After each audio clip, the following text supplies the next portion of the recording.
Hello, everyone, and welcome to the funniest, most timely, most well-informed gaming podcast on the entire internet. It's the SuperShow. I'm your host for this week, Jamie, and joining me, I'm very glad to be able to say, is my good friend Alex Jones. How are you, sir?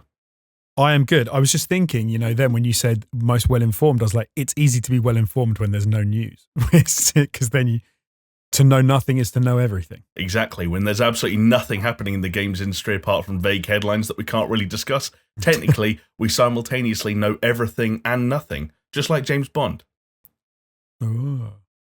Chris, he can't be here this week. He said to us earlier that he's completely lost his voice, and despite offering his services as a mime, which I personally would have loved, we thought that would create too much disparity between the audio and the video versions of this podcast. And we don't want to isolate any audiences, do we?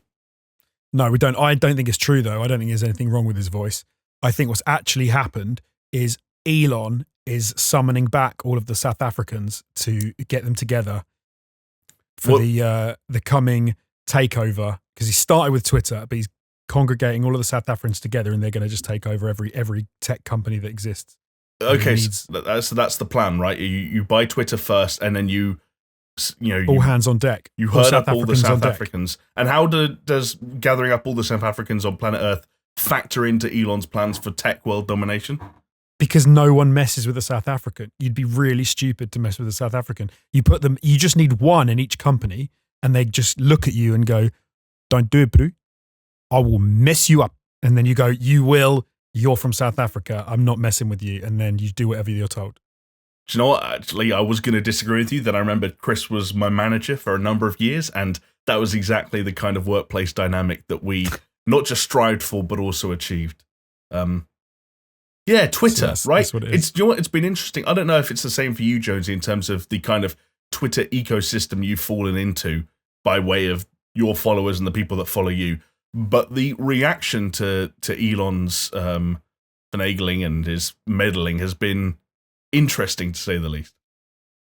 It has. It's been juicy. I love a bit of sort of, I don't know what you call it, like infighting, some like rumbling online, and it's given us a lot of that. Yeah, it's definitely given us that. There are weird goings on. My Twitter, I swear, went really strange a couple of days ago, and it was like all the sorts of things I usually see on there just disappeared, and I had all weird, like there was loads more adverts, loads more kind of mainstream stuff. A lot of the politics stuff went, and I did wonder if it was because people were kind of like having a break. They were like, I just need a rest, so they just stopped tweeting. Maybe. I never started tweeting. I find that's the easiest way to wean yourself off it. Although maybe it has been funny. Like I follow someone. That's the thing. I don't follow them. Their tweets just endlessly show up on my timeline because apparently that's the way that fucking website and app works.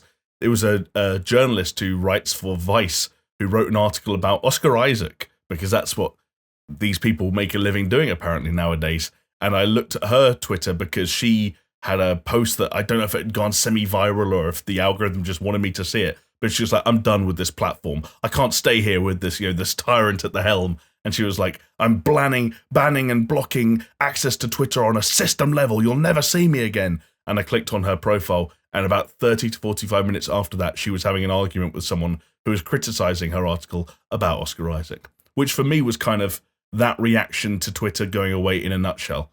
Like, I don't think anyone's actually going to go anywhere.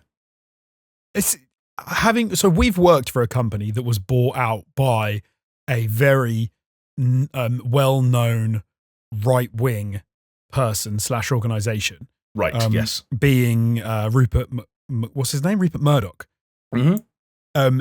And I remember when that happened, genuinely some people at our company got a little bit nervous about what was going to happen and whether they were going to let us, or whether there was going to be any kind of influence on the content that we were making. None of it came to fruition. They didn't give a toss about what we were making. As long as we were getting views and making money, they did not care. And we put out some proper, like, very lefty stuff because we're a media company. That's what you do, right? You don't put out like right-wing propaganda when you're a media company.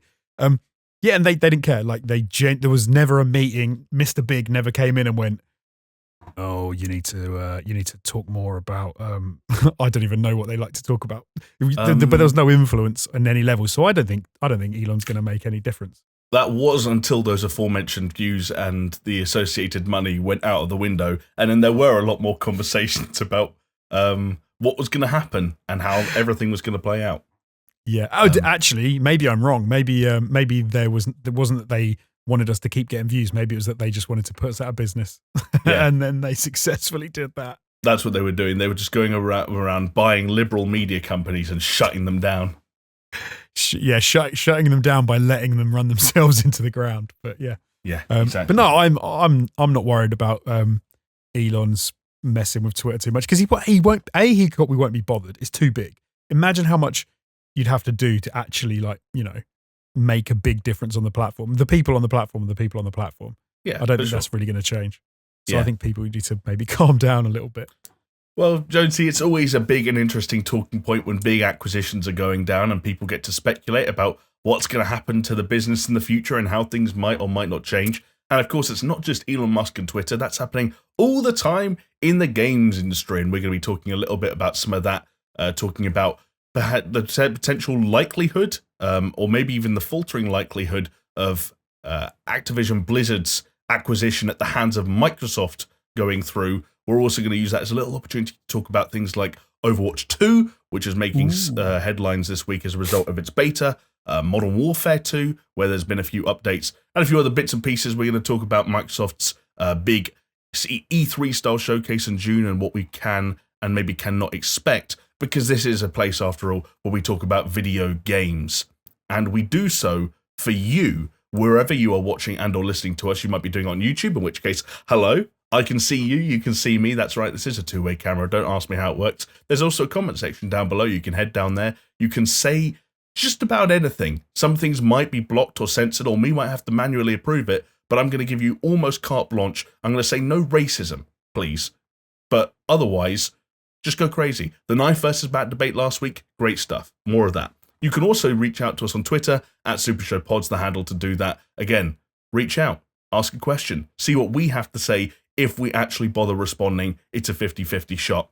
Podcasting platforms. Hey, they exist too, right, Jonesy? They do. Spotify, iTunes, Google Podcasts, and many, many more. You can listen to this on all of them. You may already be doing so.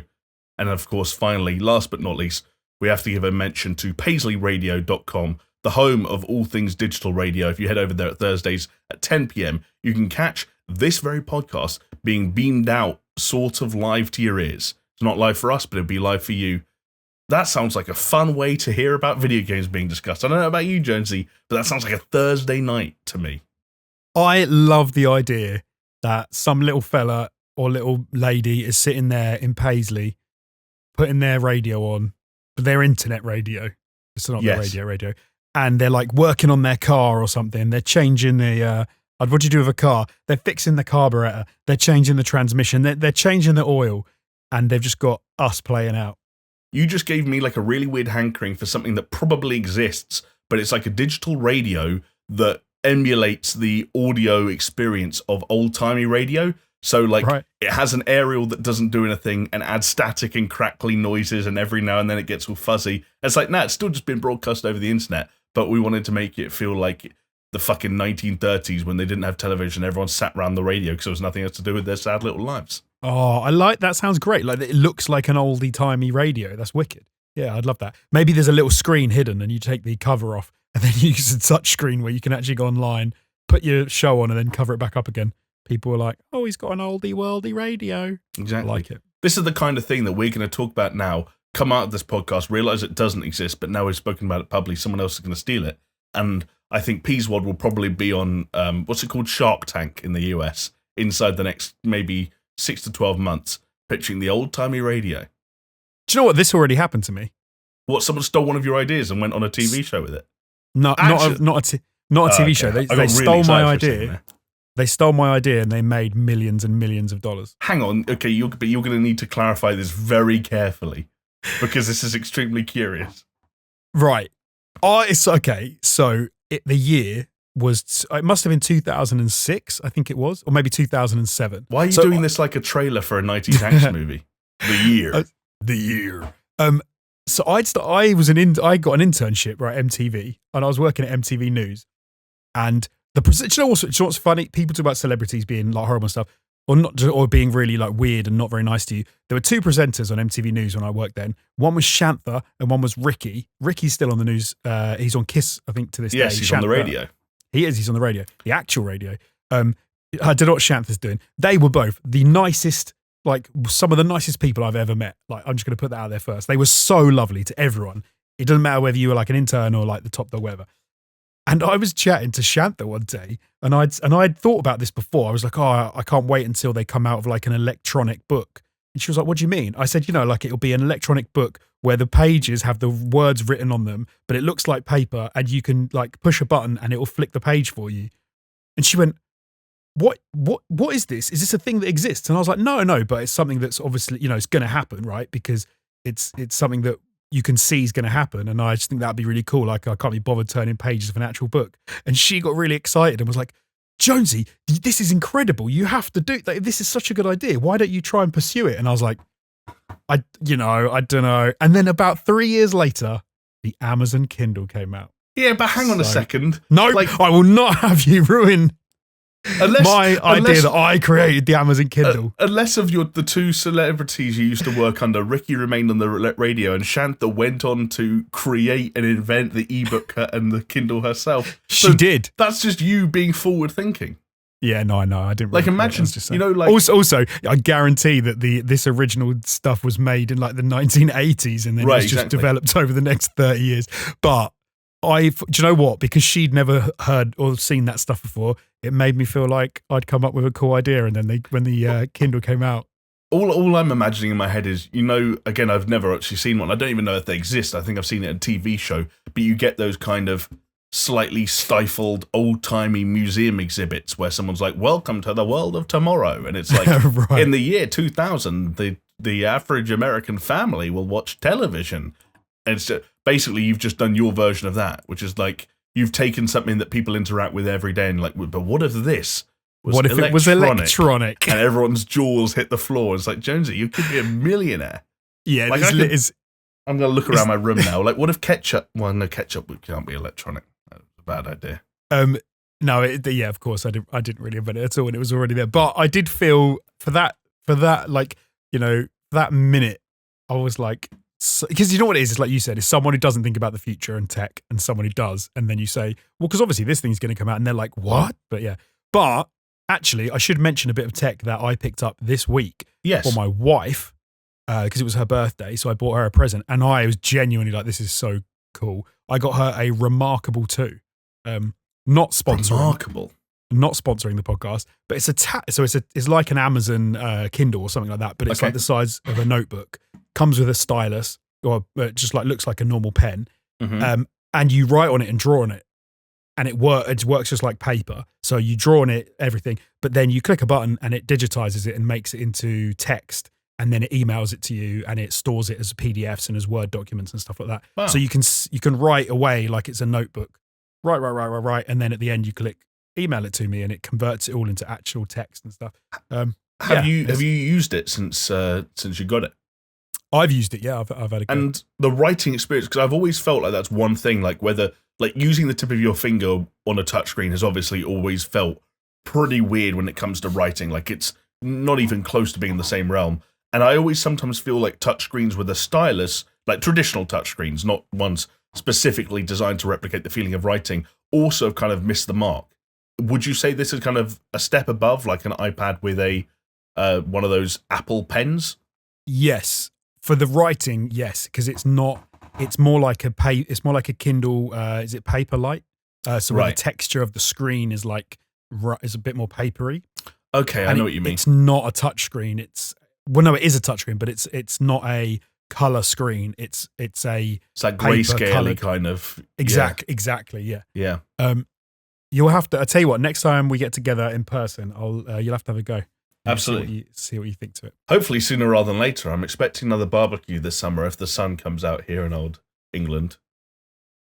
Do you know what? I tell you what I made? I made a beef Wellington last week. And I thought, do you know what? The only way I could improve this was if I'd put it on the barbecue. Oh, so maybe. For a second there, I thought you'd say, we're going to say the only way I could have improved this was by inviting Chris and Jamie to eat it with me. But then you went back to your barbecue. It is an impressive barbecue, don't get me wrong. But that's what I was thinking. If you guys come up, then maybe I can make you a beef Wellington on the barbecue. So. As long as I can bring the Sweet Baby Rays, then I'm there, baby. Absolutely. Jonesy, I'll be honest, you might be in the good books with the wife after buying her this fantastic new piece of kit, but there is someone out there we actually owe an apology to. Oh, who's that? And that's our good friend, someone we've known for many, many years, Alex Brown of Just Interesting fame, who reached out to us in the comment section of last week's video to let us know that we'd made a grave error in our speculation around Dwayne "The Rock" Johnson's sexuality.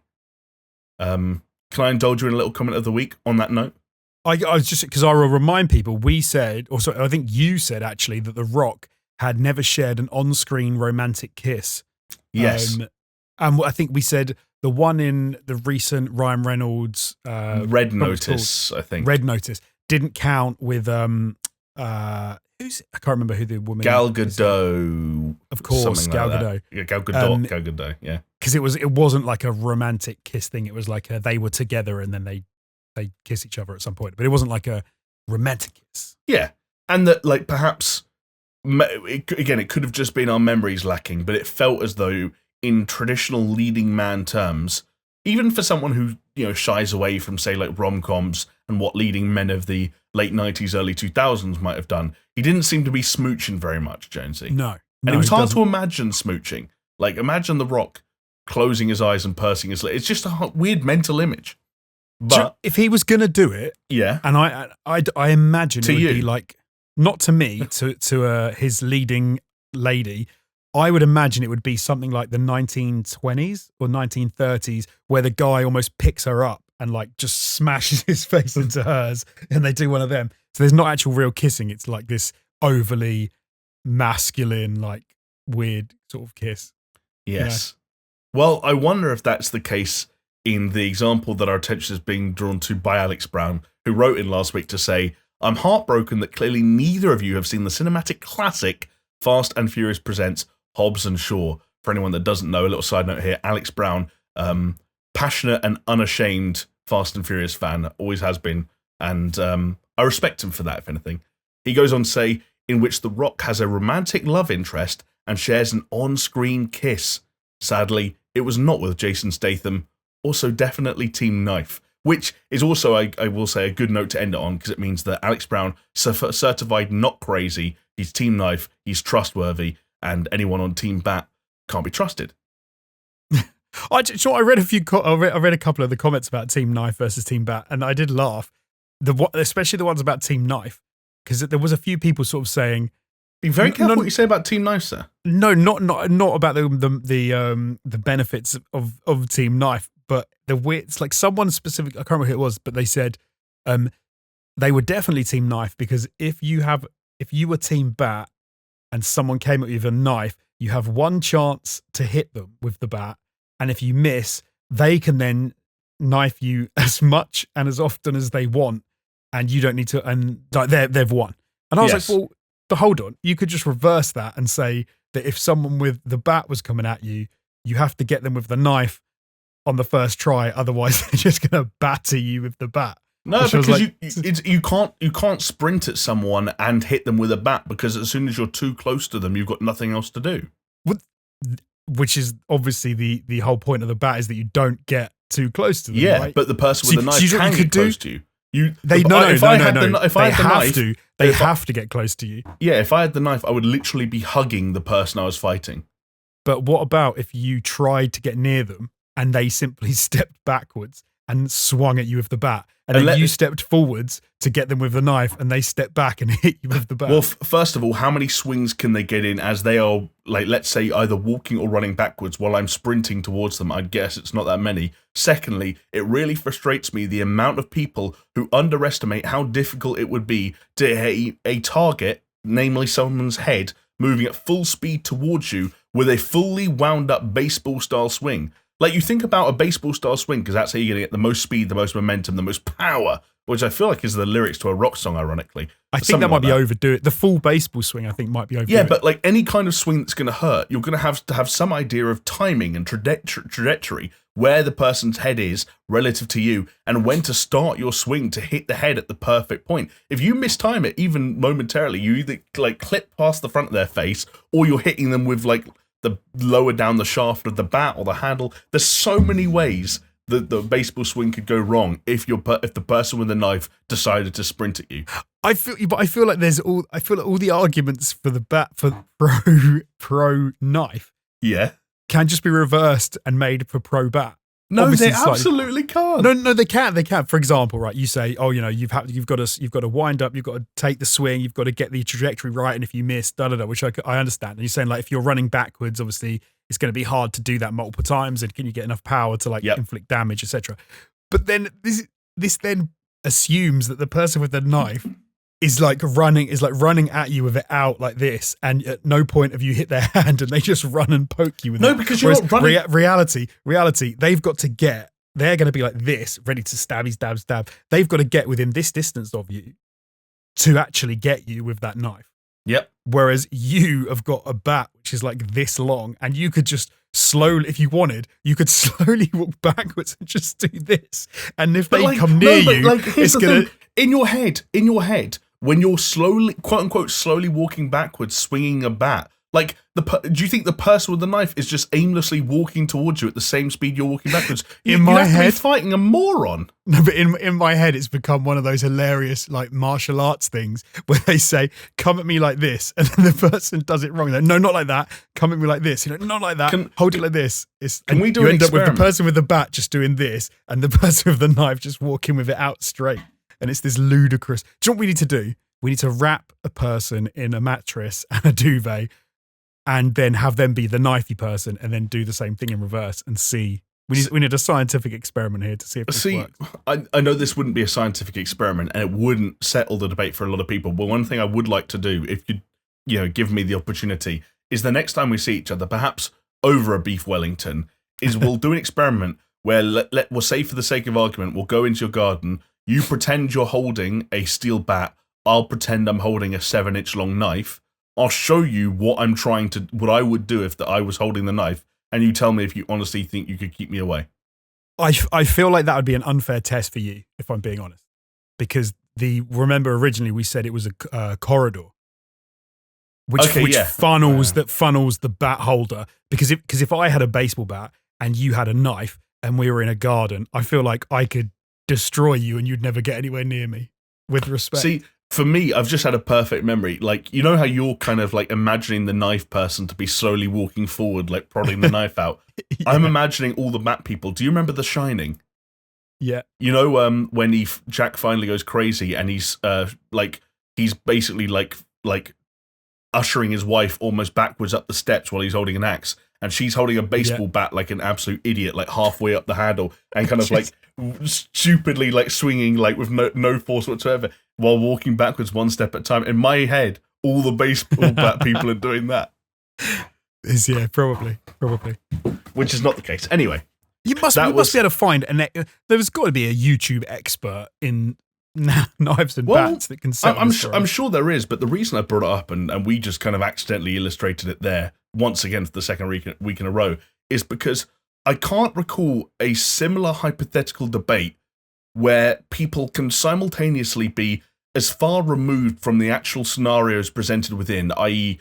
what actually happens to you and how would you respond and how would your body respond to either A, being hit with a steel bat at various parts of the body, or B, being stabbed in various parts of the body, and yet have so much conviction that their belief is right and unquestionable and is the only possible option.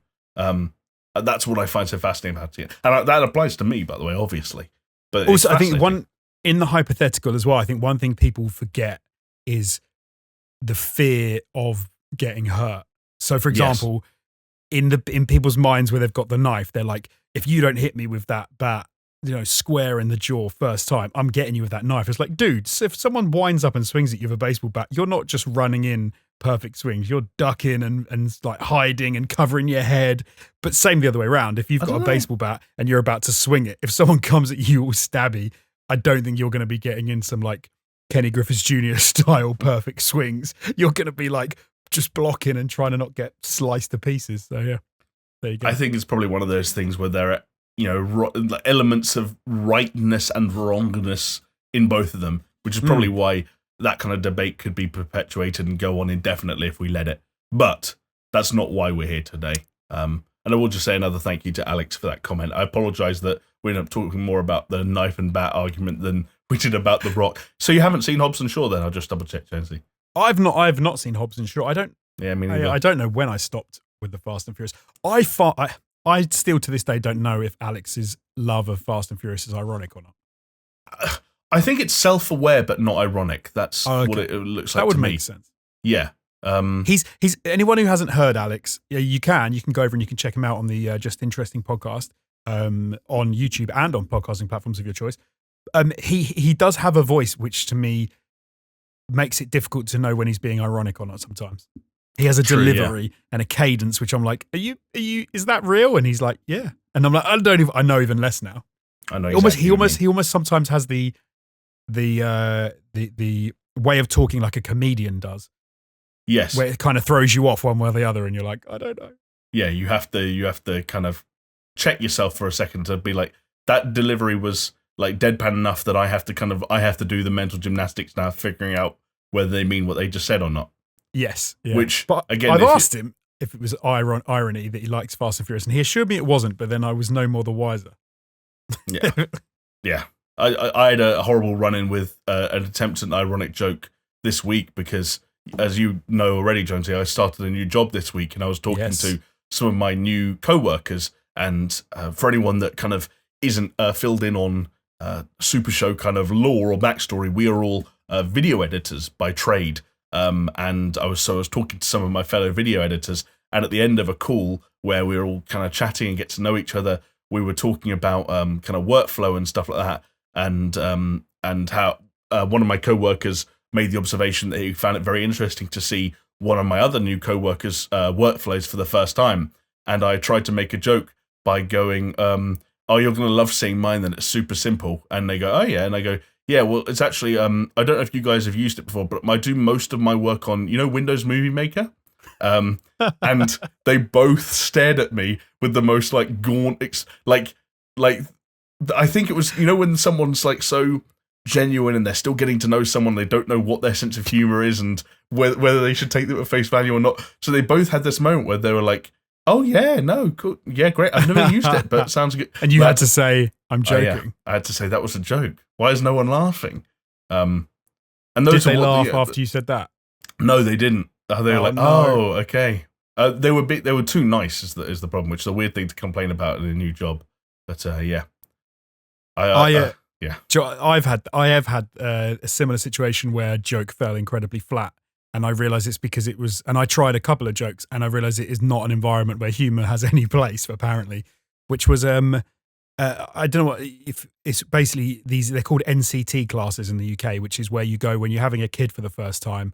And there's someone there who talks to you about, this is what it's going to be like when you have a kid, and this is all the stuff that's going to happen, and this is what you need to know. There's a whole bunch of other people there, prospective parents.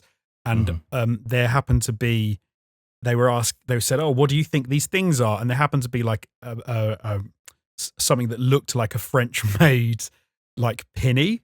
I think it was just like for wiping a baby's face or something. And I made a joke about it being something that could get you in trouble and end up with more children coming on the way. I thought it was quite humorous. And I think it was pretty obvious that it looked like the thing I was alluding to.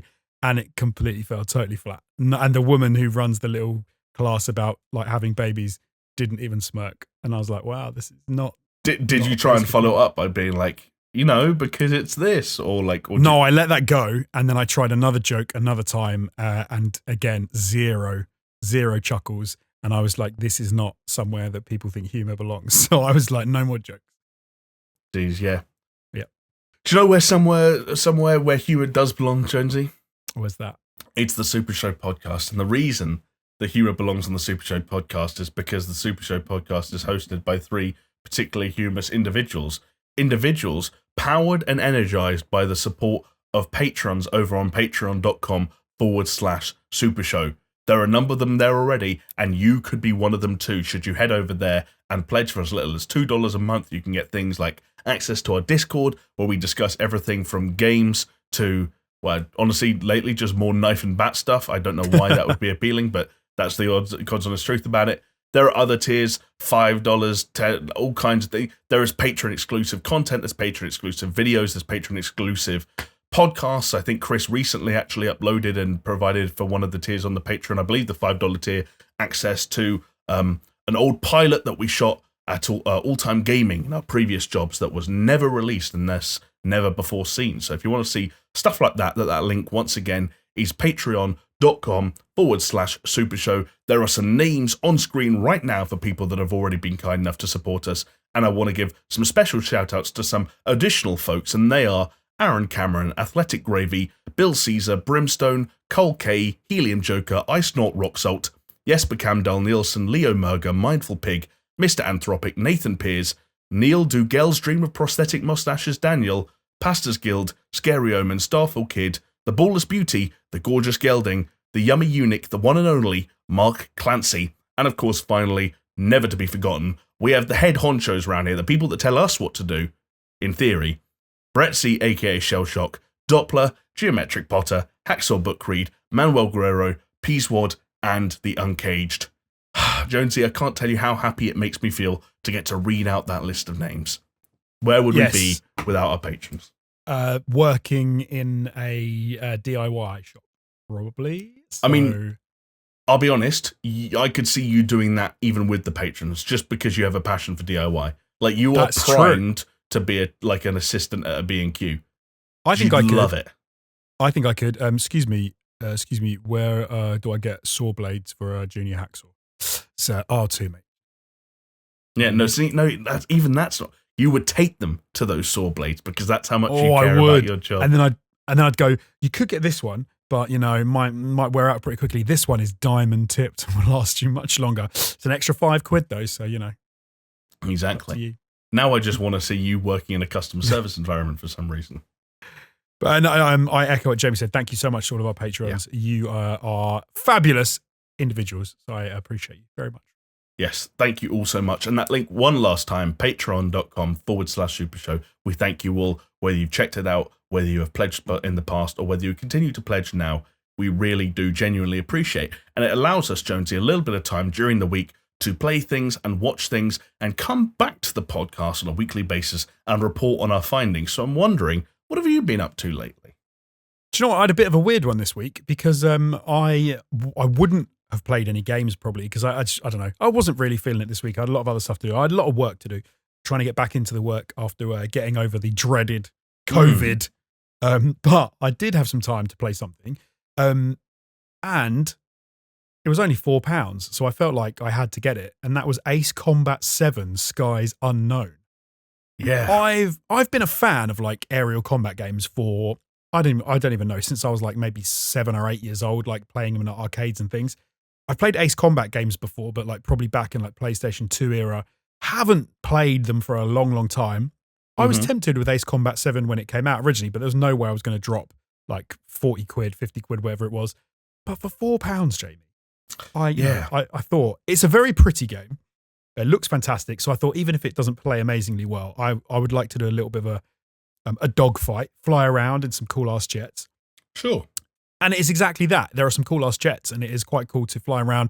That is a very good looking game. It is fun to play. It's a weird one in some ways. I watched a cheeky little review before I played it. I watched Skill Up. I watched Skill Up play it so I can get a lay of the land.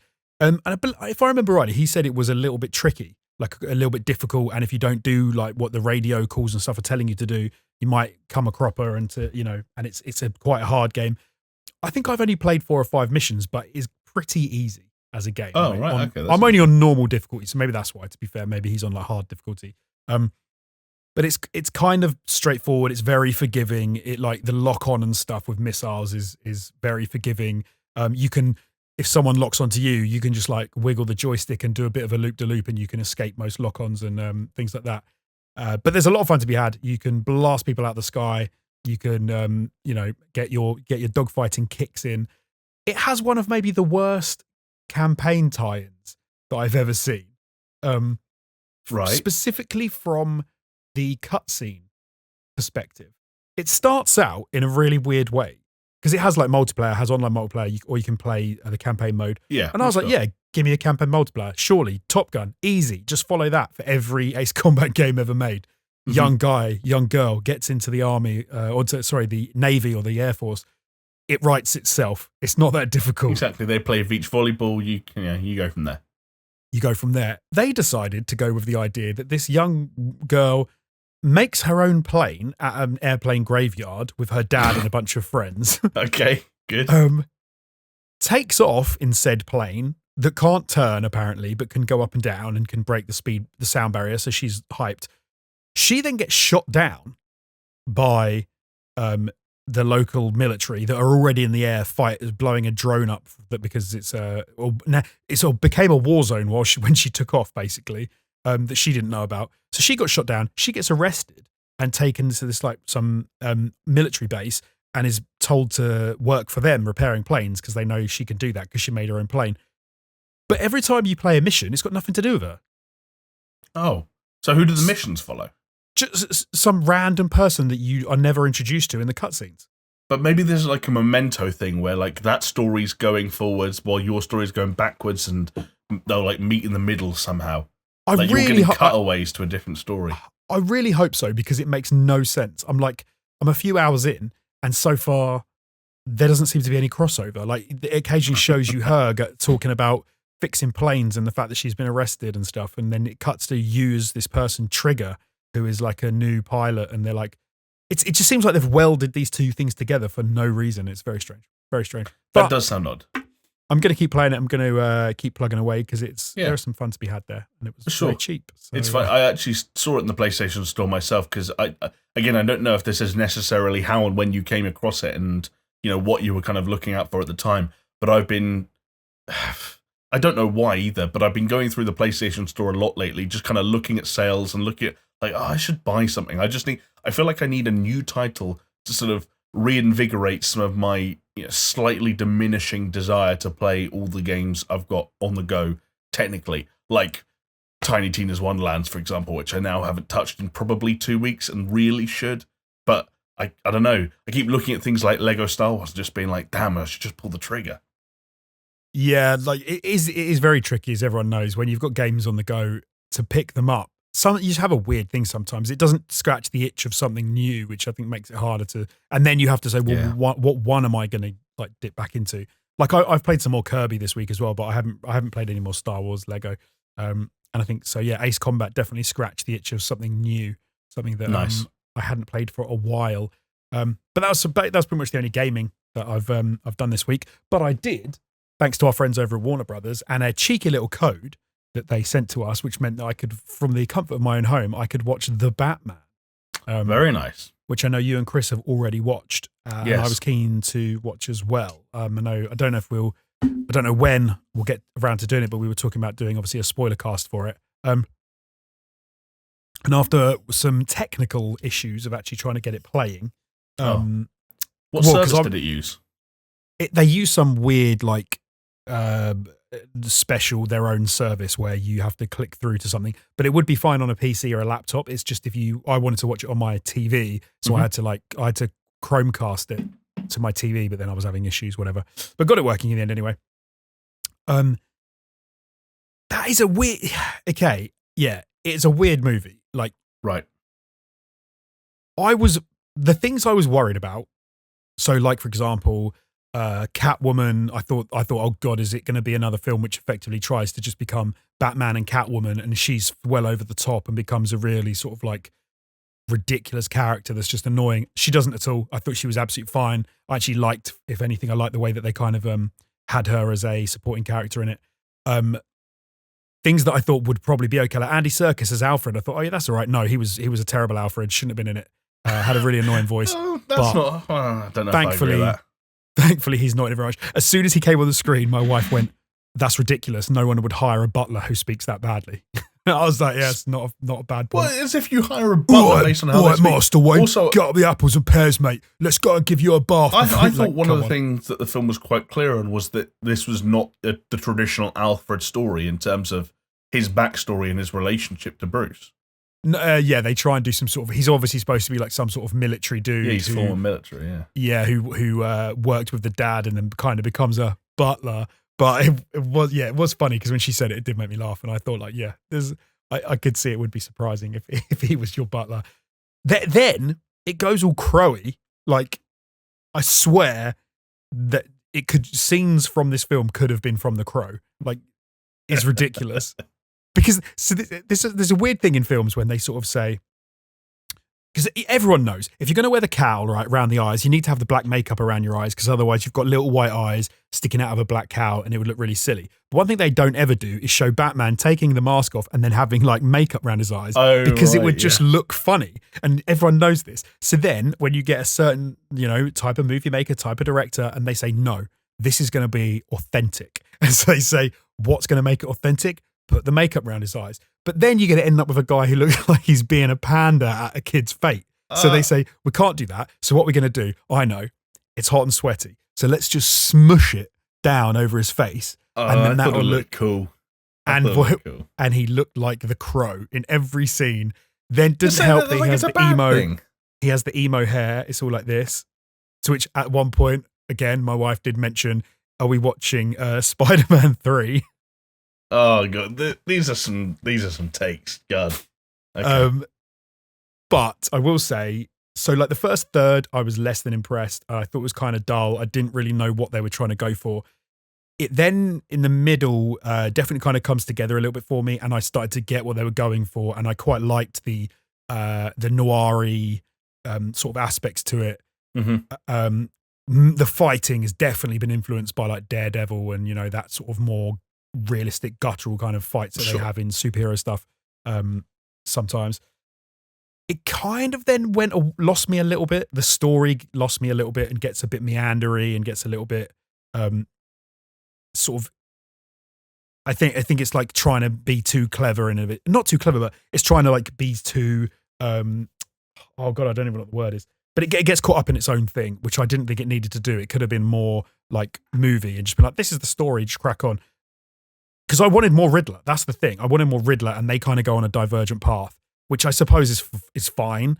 But I wanted to see more of the Riddler. I wanted to get more into that, and I felt like I was underserved in the middle part of the film. But they then pull it back, and I felt like, okay, I see what they're doing again. So it was a bit of a roller coaster, if I'm being honest. I'm trying not to give too much away. Strange again in the way that in some sense, I think if you saw this, you could imagine that this is the story that the Batman was based on. If someone said to you, like, like The Exorcist, and then you have the story behind The Exorcist is actually a story of this young girl who was da-da-da. I could imagine that this was almost like the story of Batman, of a young guy who becomes this superhero in a crime-ridden town, because like the characters are much more realistic. Like the Penguin isn't a penguin. He's not the Danny DeVito like penguin hands and stuff. Yeah. You don't have it's not Jim Carrey Riddler. It's like a realistic Riddler and stuff. Even Catwoman is much more of a realistic Catwoman. She just happens to be a burglar with cats. Yeah, she's got a couple of cats and she's a burglar. Like, she's not some ludicrous like Michelle Pfeiffer, like meow and a cat suit kind of. Yeah. But then you still have Batman, who's just as Batman's ever Batman. Yeah, Batman can't not be Batman. I mean, you could in a way. So, for example, like I would say that this film almost feels like it's trying to do a Joker to the Batman, in that the Joker is a much more realistic film about the Joker. But this tries to. I don't think they were trying to do it, but I felt like it was going down that road. But then Batman is still very much the Cape Crusader, the super detective with his bat tech and his I can fly and I can jump off buildings and I have a bat car and I have all of this. It's not as bad as like a George Clooney Batman by any stretch, for anyone who hasn't seen it. No, I think it's I was about to say I think it's one of the best Batman films that's been made, but I don't know which film I necessarily think is better, because I know I'm on the record of thinking that I have wavering feelings towards Christopher Nolan's Batman trilogy. Right. And those films are really the only ones that can kind of come close. Is there a better Batman film than The Batman? Most people are probably going to say The Dark Knight, and I think that's fair enough, but I don't know that I like The Dark Knight that much, I guess. It is a weird one. Is there a better, but like as a Batman film, I think The Batman is really up there. Because it kind of seems to embody much more of the feel of the comic books, I would imagine, comes out in the Batman in like a noir-y sense, right? In a detective, dark and brooding kind of sense. And a lot of the films, especially the early ones, get ludicrous. Like they're so over the top, like with action and colors and comedy. But if you said to me what's a better film, I would say The Dark Knight and The Dark Knight Rises are like much better films.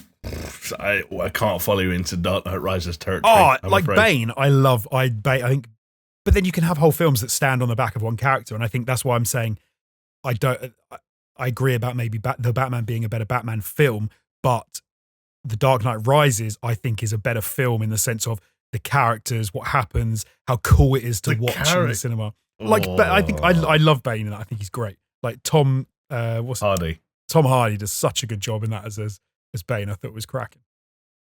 But this is like this is forgettable in a lot of sense. Like no one I think is going to be talking about the performances of like the Riddler, the Penguin, or the Batman, or like I disagree. But years down the line. Well, I think it depends also a lot on what the legacy of this Batman ends up being, which, again, we already know, I think, as of this week, that a sequel is being made. Like, how quickly can they get that turned around? Which villains do they end up utilizing for that? I know there are some obvious shouts, but do they kind of lean into that, or do they steer away from that? But if they can keep up, like, if they can get a trilogy out of this in the same way Christopher Nolan got a trilogy out of it, and they manage to keep up the standard of the Batman, I don't see a reason why this will not go down or at least be remembered as fondly as Nolan's trilogy. I don't know. I think one of the things that Nolan's trilogy has that the Batman maybe didn't have, which is I think maybe what you're getting at, is that there is something larger than life, in particular about Heath Ledger's Joker, and to a slightly lesser extent about with Tom Hardy's Bane. I think that's actually, weirdly enough, one of the things that Batman Begins doesn't have, not necessarily as a negative, just as an observation, which is perhaps why it doesn't stand out as much. You know, Liam Neeson's Ra's al Ghul is not as memorable, nearly as memorable. No, not at all. As Heath Ledger's Joker, in spite of the fact that there's nothing wrong with it. What I do like is the Nolan films seem to be about Batman and the arch nemesis who in that movie. So yeah, Ra's al Ghul, the Joker, Bane. The main character in the Batman almost seems to be Gotham.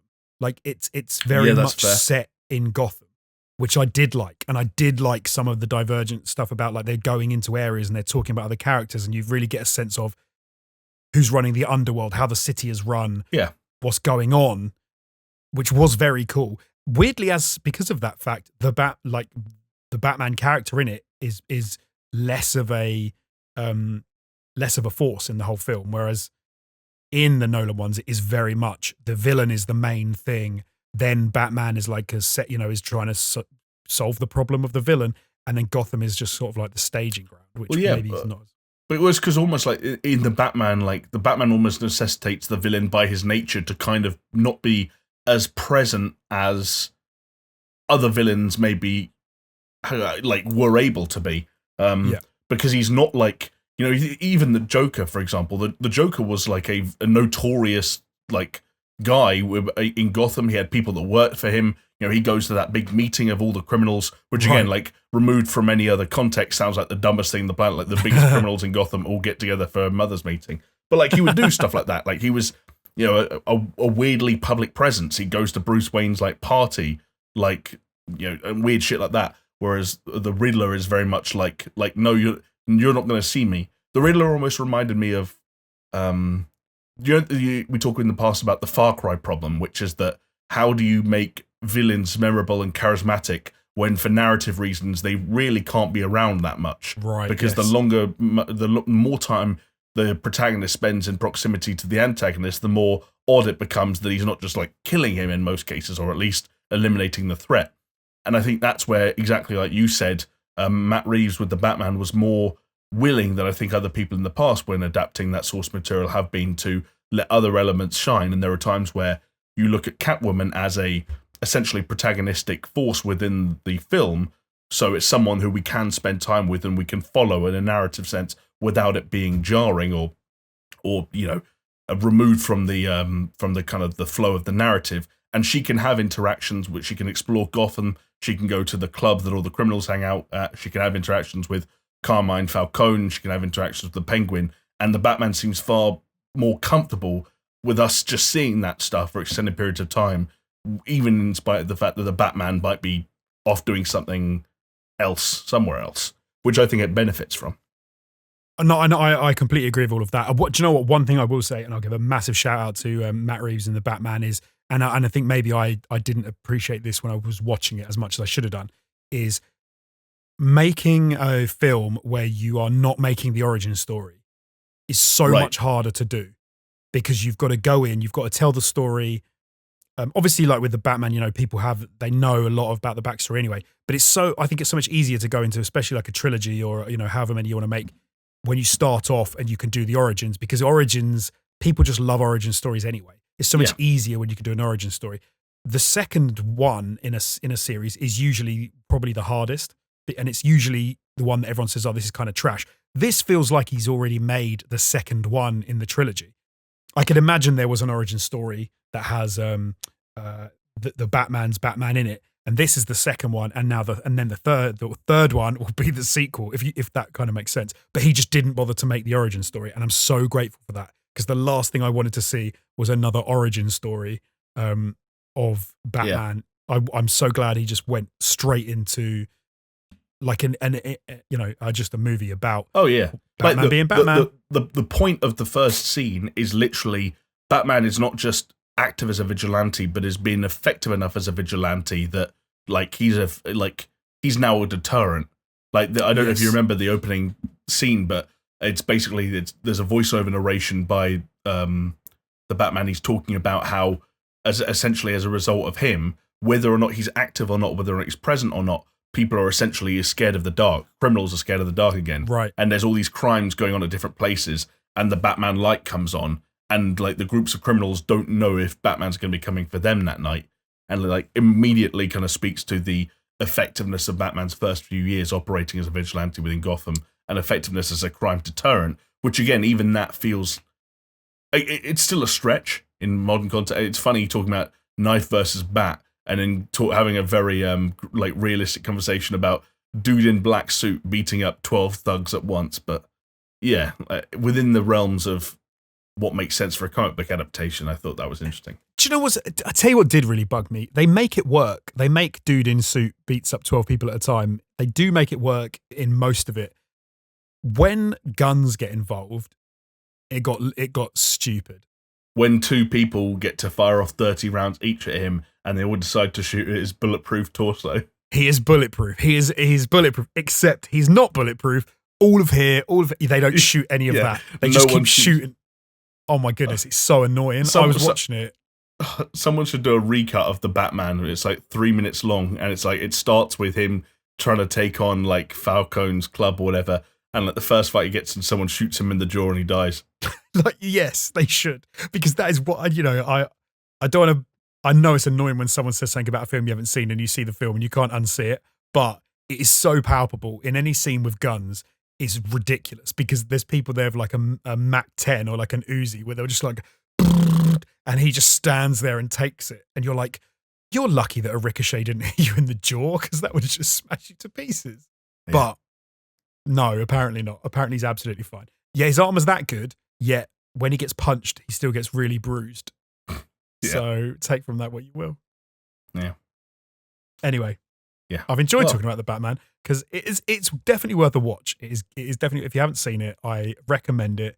Yeah, it's a good film. It's definitely a good film. Yeah, for sure. We'll have to touch base with Chris and kind of figure out whether or not there's still enough meat on the bone to go into some kind of spoiler cast or Patreon exclusive chat about the Batman, where obviously we can speak freely, because it will be clearly labelled as such. But if we do that, obviously keep an eye out on the Discord and the kind of the announcement server and all that kind of stuff, because we will let everyone know. I would just say, Jonesy, that I mentioned earlier that I started a new job this week, and so I have not been doing much in the way of playing games. I will say, though, that don't get me wrong, there's not as much to talk about with this as there is the Batman, but I did finally see Jackass Forever, which I'm very happy about. I've not seen it yet at all. How's it sort of stand up? How do the old boys do now that they've gone on a few years? You know what? them being old boys doesn't matter too much because, like, for the most part, they are still willing to put their bodies on the line. And the cast is also mixed up with a couple of new faces, most of which seem like pretty natural fits. Like, there is one. I feel like a dick that this is the one thing I'm picking out on the of the new cast, but like it did stand out to me. There is now a token woman there, and it's like it's weird because she's actually awesome in terms of the shit she does. Like she does some gnarly stuff, and I'm like, whoa, that's awesome. But at the same time, like in terms of her role and her banter and her chemistry within the group, there was a feeling of like, did someone tell them they needed a woman in the Jackass crew? They just kind of. Yeah, I see what you mean. And like, don't get me wrong, like she did an awesome job, and they picked the perfect person for the spot. But like, there wasn't an air of it where, like, especially given that obviously Bam Margera's not in the film at all, and Ryan Dunn sadly passed away. There were a few points where you're like, the Jackass chemistry isn't quite as sort of seamless and charming as I remember it, but it's still mostly, when combined with the stunts they do, entertaining enough to kind of be worth the price of admission. I was just trying to look up to see who the woman was you were saying. Is it Rachel? Potentially. I recognise her face. I couldn't tell you her name. Oh yeah, I don't recognise any of these. You must recognise some of them. No, I recognise like most of the Jackass. Oh, sorry. I don't recognise. You don't recognise any of the new people. No. Yeah, they come from different backgrounds. Do you know who I'm glad isn't in it? Bam? No. Like Bam would have been fine. The really unfunny guys who are the practical jokers. The practical jokers? The worst TV show. Oh, the actual show. Like, what's it called? What are they? Is it Impractical? Impractical jokers. But hang on, why would you be glad that they're not in Jackass when they've never been in Jackass? I just wanted an excuse to say how unfunny I think this show is. Okay, cool. Do you know what? We know someone who loves that show. Do we? Yeah, Sam Richards. I'm pretty sure he loves it. Why would he like it? It is the most unfunny. Do you know what's the first? Like, I would give them the first series, British series, so like 6 episodes, not like American series, 25 episodes. Okay. The first series of a show like that can be funny because you're in weird situations. Your friends are making you do like really bizarre things, and it can be a bit of a laugh. The second you've done season 1, it's not funny anymore because you're not embarrassed about doing it because you know that it's a successful TV show and you're perfectly happy to go out there and make yourself. So when your friend's going, say poop now, and then they go, poop, and then they like all fall around on the floor laughing as though it's some terrible thing. It's like, you don't, this is so fake. But then I don't know whether or not I factor in the degree to which the person doing these pranks is comfortable with them, or like, almost immune to any kind of embarrassment at this point, into the amount to which I enjoy it. Oh, that's like saying, thing. Oh, Jackass Forever doesn't work because those guys have been doing stunts for so long that they're not scared anymore and blah blah blah. But no, like they do still get scared and they do still not want to do stuff. But I believe that they still get scared and they still are worried about pain. That I do not believe that the Impractical Jokers are actually worried about standing in a bakery saying to someone, "Do you want sprinkles?" Like, it's not funny. Yeah, fair. It's just crap. You have also nailed the kind of the weirdly kind of almost like schoolgirlish giggling that goes on, like falling about them. It's like they can't believe the reactions they get when they're probably 5,000 episodes deep in this show that's always had the same idea. Do you know what it really reminds me of? And I watched one the other day and I had to turn it. I used to like reaction videos, specifically people listening to like songs for the first time. Sure, yeah. Like on YouTube. I've always thought, that's like quite a cool thing that started a few years ago. And I quite like some of them. But then I stopped watching them like maybe 2 years ago. But I noticed for the first time in ages, I was recommended one on YouTube and I was like, oh, okay, let me like click on this. And it was some young guy watching, listening to Zombie by the Cranberries for the first time. Fantastic song. Okay.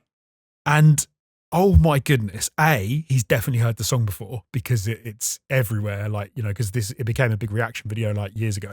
But then it's this thing now where they do this. They literally start watching the video and just like 10 seconds in and they go, And it's just like they're like, oh my, I'm feeling so emo about these lyrics. I'm like, no, you aren't. You're just, this is complete bollocks. And all the thumbnails of the reaction videos are people like crying or pulling the most ugly sort of sad face you've ever seen. Yeah. And that is how I feel about the Impractical Jokers.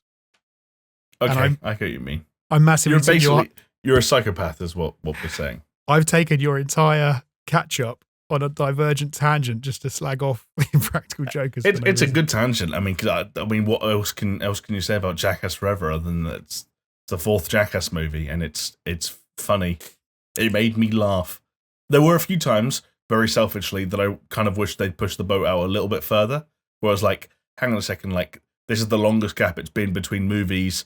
They've been on record talking about how, I can't remember which one it was, whether it was Knoxville or Steve-O or someone like that. We did an interview. It was like, yeah, by the time we had our first meeting for Jackass 4, I came with a document with 500 ideas on it. And like, you watch the movie, and it's like an hour and 20 minutes long. So it's not even like crazy, like jam packed with stunts. It's like, hi, I'm Johnny Knoxville, and today I'm getting hit by a bull. And I was like, was that one of the 500 ideas that you came up with over the last 10 years? Because it's been in every movie. I was going to say he's definitely done that multiple times before. Yeah. Or there's 3 different stunts that are all kind of themed around the idea of what if we were going really fast when we went off a ramp? And it's like, well, like, don't get me wrong, these aren't bad ideas, but like, you've had a lot of time to kind of like just think up something that like no one would have thought of. Yeah. Oh, what if I walked on a fucking running machine that was going full speed? Okay, yeah, like, let's do it. Like, oh, don't get me wrong, I'll watch this and I'll laugh at your pain. But was there room left, for a little bit more creativity? Especially, you've got to assume this is the last outing. I think for a lot of these guys, yeah. I would, don't get me wrong, I wouldn't be surprised if they try and spin this out into some either, whether it's a movie or not, or like a small TV show run or something like that, if they try and sort of cement the new generation of Jackass kind of folks that they've introduced in this one to something a bit more permanent, or maybe like they recruit like a Knoxville or a Steve-O to kind of be like a guardian, kind of like a schemer, like who kind of leads from the front, and the rest of it is just kind of like a young up and coming cast.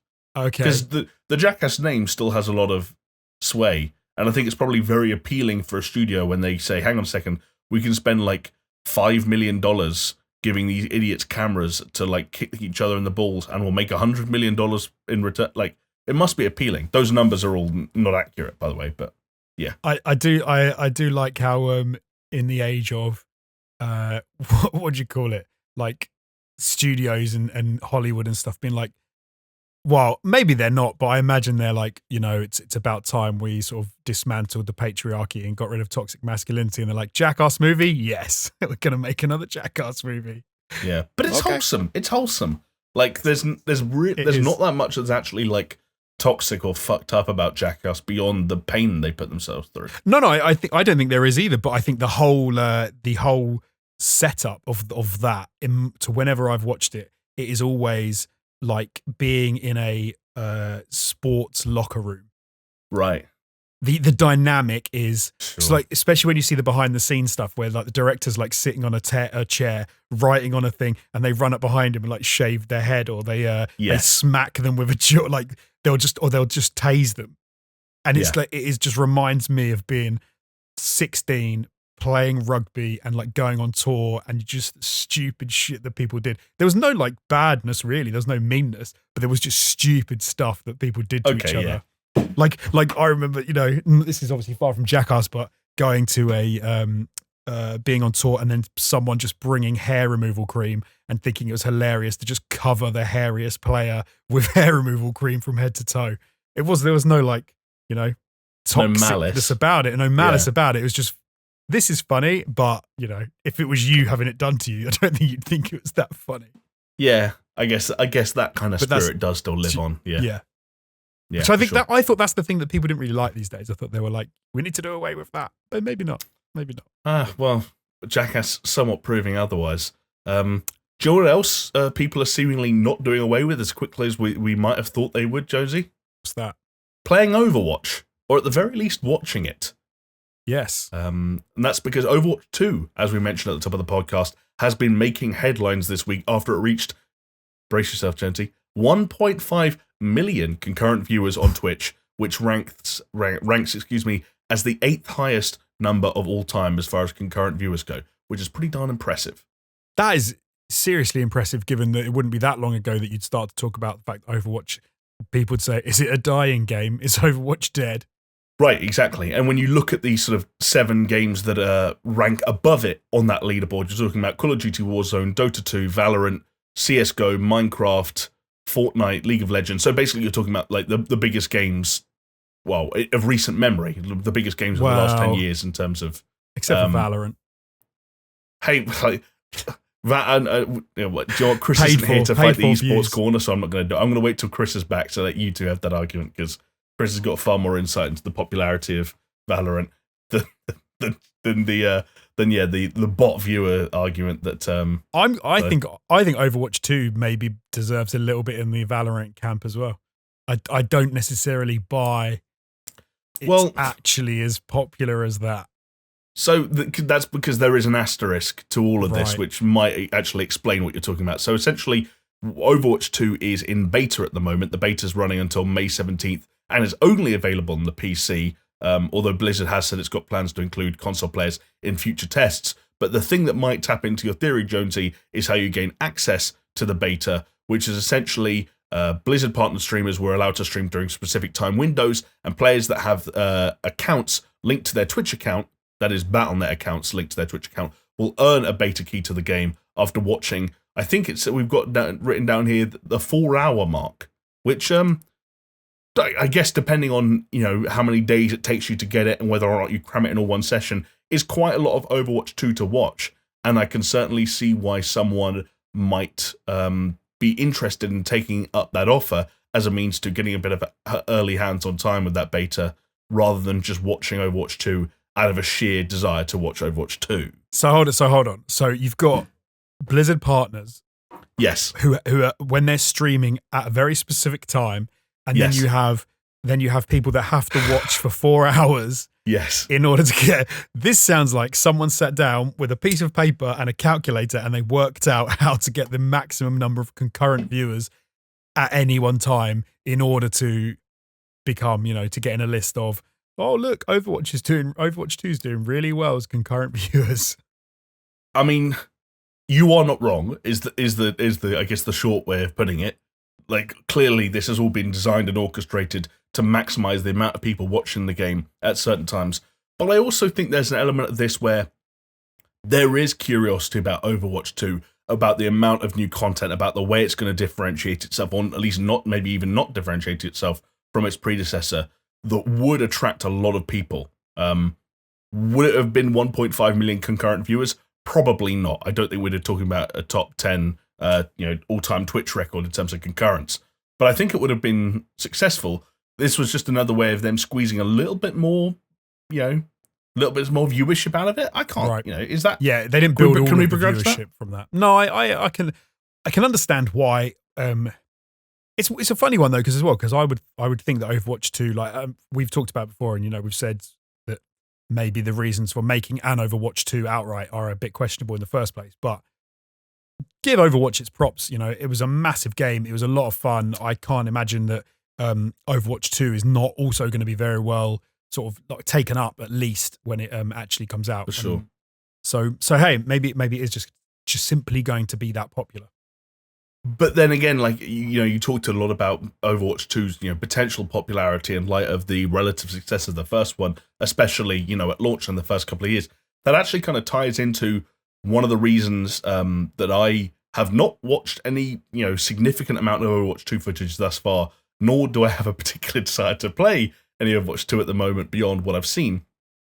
And that's because of what's actually entailed in this beta, which, for anyone that hasn't watched their required 4 hours of streaming thus far, it's basically got the sequel's 5v5 PvP mode, a new mode called Push. It's got the ping system. It's got 4 reworks of heroes, Orisa, Doomfist, Bastion, and Sombra, 1 new hero called Sojourn, and all Overwatch 1 maps and 4 new maps.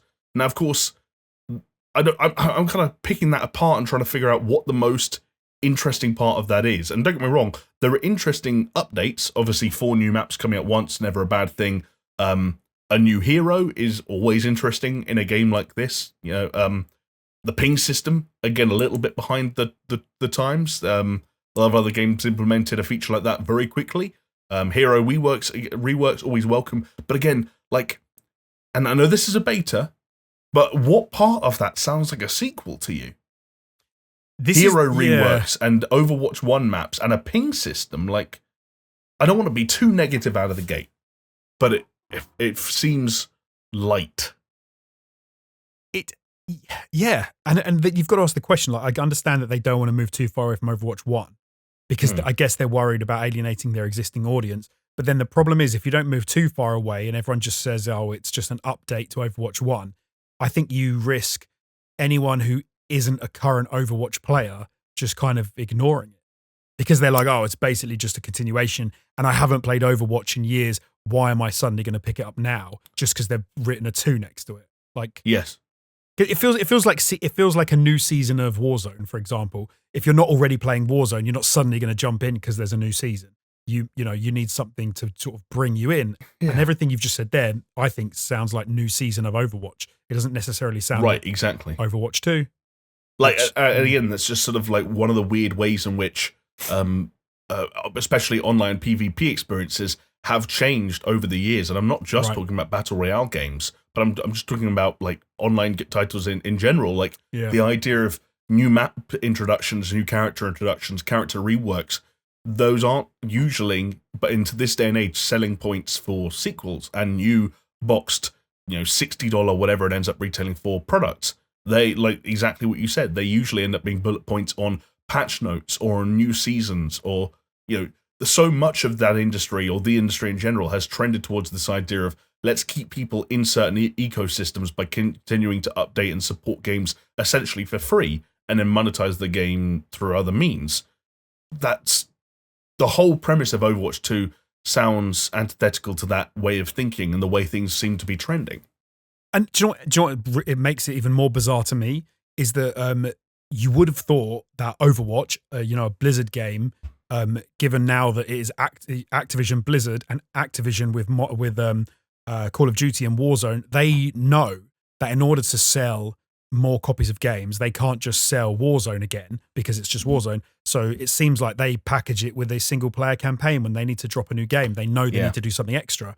So then it begs the question, why didn't they do something extra? I don't know if that's necessarily a single player. That maybe would have been a bit clunky in the Overwatch. Well, there is something, isn't there? There's some kind of a PvE experience that's a part of Overwatch 2. But is that... I don't know how I don't think it's called I don't think it's being referred to as a campaign. No, and we still need to see more about how that folds out because that could. Hey, maybe I'm wrong. Maybe that will be something that will bring in a whole load of new people. I really enjoyed Overwatch 1 for a time. I don't think I'll be picking up Overwatch 2 from anything I've seen or heard so far. I'm reading this here. The game will have a persistent PvE mode. These are similar to special seasonal events, which will feature 4-player cooperative missions against computer-controlled opponents. You can gain experience for the hero you use. You can unlock new passive skills based on leveling up. Apparently, there will be a story-based mission mode, but it sounds like a lot of it is based on locations that you will at least be familiar with, whether they are exact copies of the multiplayer maps or sort of reversionings of the multiplayer maps, and references here to waves of enemies. No part of it sounds like the best minds at Blizzards have kind of put their heads together and come up with hey, what can an Overwatch 2 campaign look like? It just seems like more cooperative PvE experiences too. And they've dabbled with that in the past, haven't they? Because yes, they have. Yeah, they've done the sort of waves of enemies, special. Yeah, they did Halloween shit and all that. Yeah. So this, even that doesn't sound that new. Box shifting. Which is which I think is surprising. I think they needed to really pull it out in order to make people think this was a sequel. For sure. It's an interesting one. And obviously, say again, it is still just a beta, and the beta itself goes on for another 3 weeks or so, and then there are going to be future tests, and it'll eventually console players will be able to get their hands on it. So this will obviously, develop over time, and of course it's constantly going to be worked on in the background. So we won't know for a little while what Overwatch 2 is going to look like at launch, and whether or not it will do enough to kind of warrant that big number 2 at the end of the title, and the price tag that's going to be attached to the title. But that remains to be seen. Another game, Jonesy. Before you move on, can I just say, I'm going to say 6 months. 6 months until 6 months after Overwatch 2 releases that it goes free to play. See, am I right in thinking Overwatch 1 never went free to play? I don't know. I don't know. I don't think it went free to play. At least if it did, I completely missed it. Which makes me think that Activision Blizzard, true to form, are reluctant to give a product away like that for free. But who knows? If their hand is forced, their hand is forced. Remains to be seen. That's I think the difference is, like, Overwatch did very well when it came out. Like, I think the free to play would have been so far after the fact. Whereas I think if Overwatch 2 fails out the gate as a title to buy, especially given the free to play kind of titles that come out these days, because if you're thinking, hey, should I pay for Overwatch 2 or should I just get a free to play game? I think that I reckon 6 months.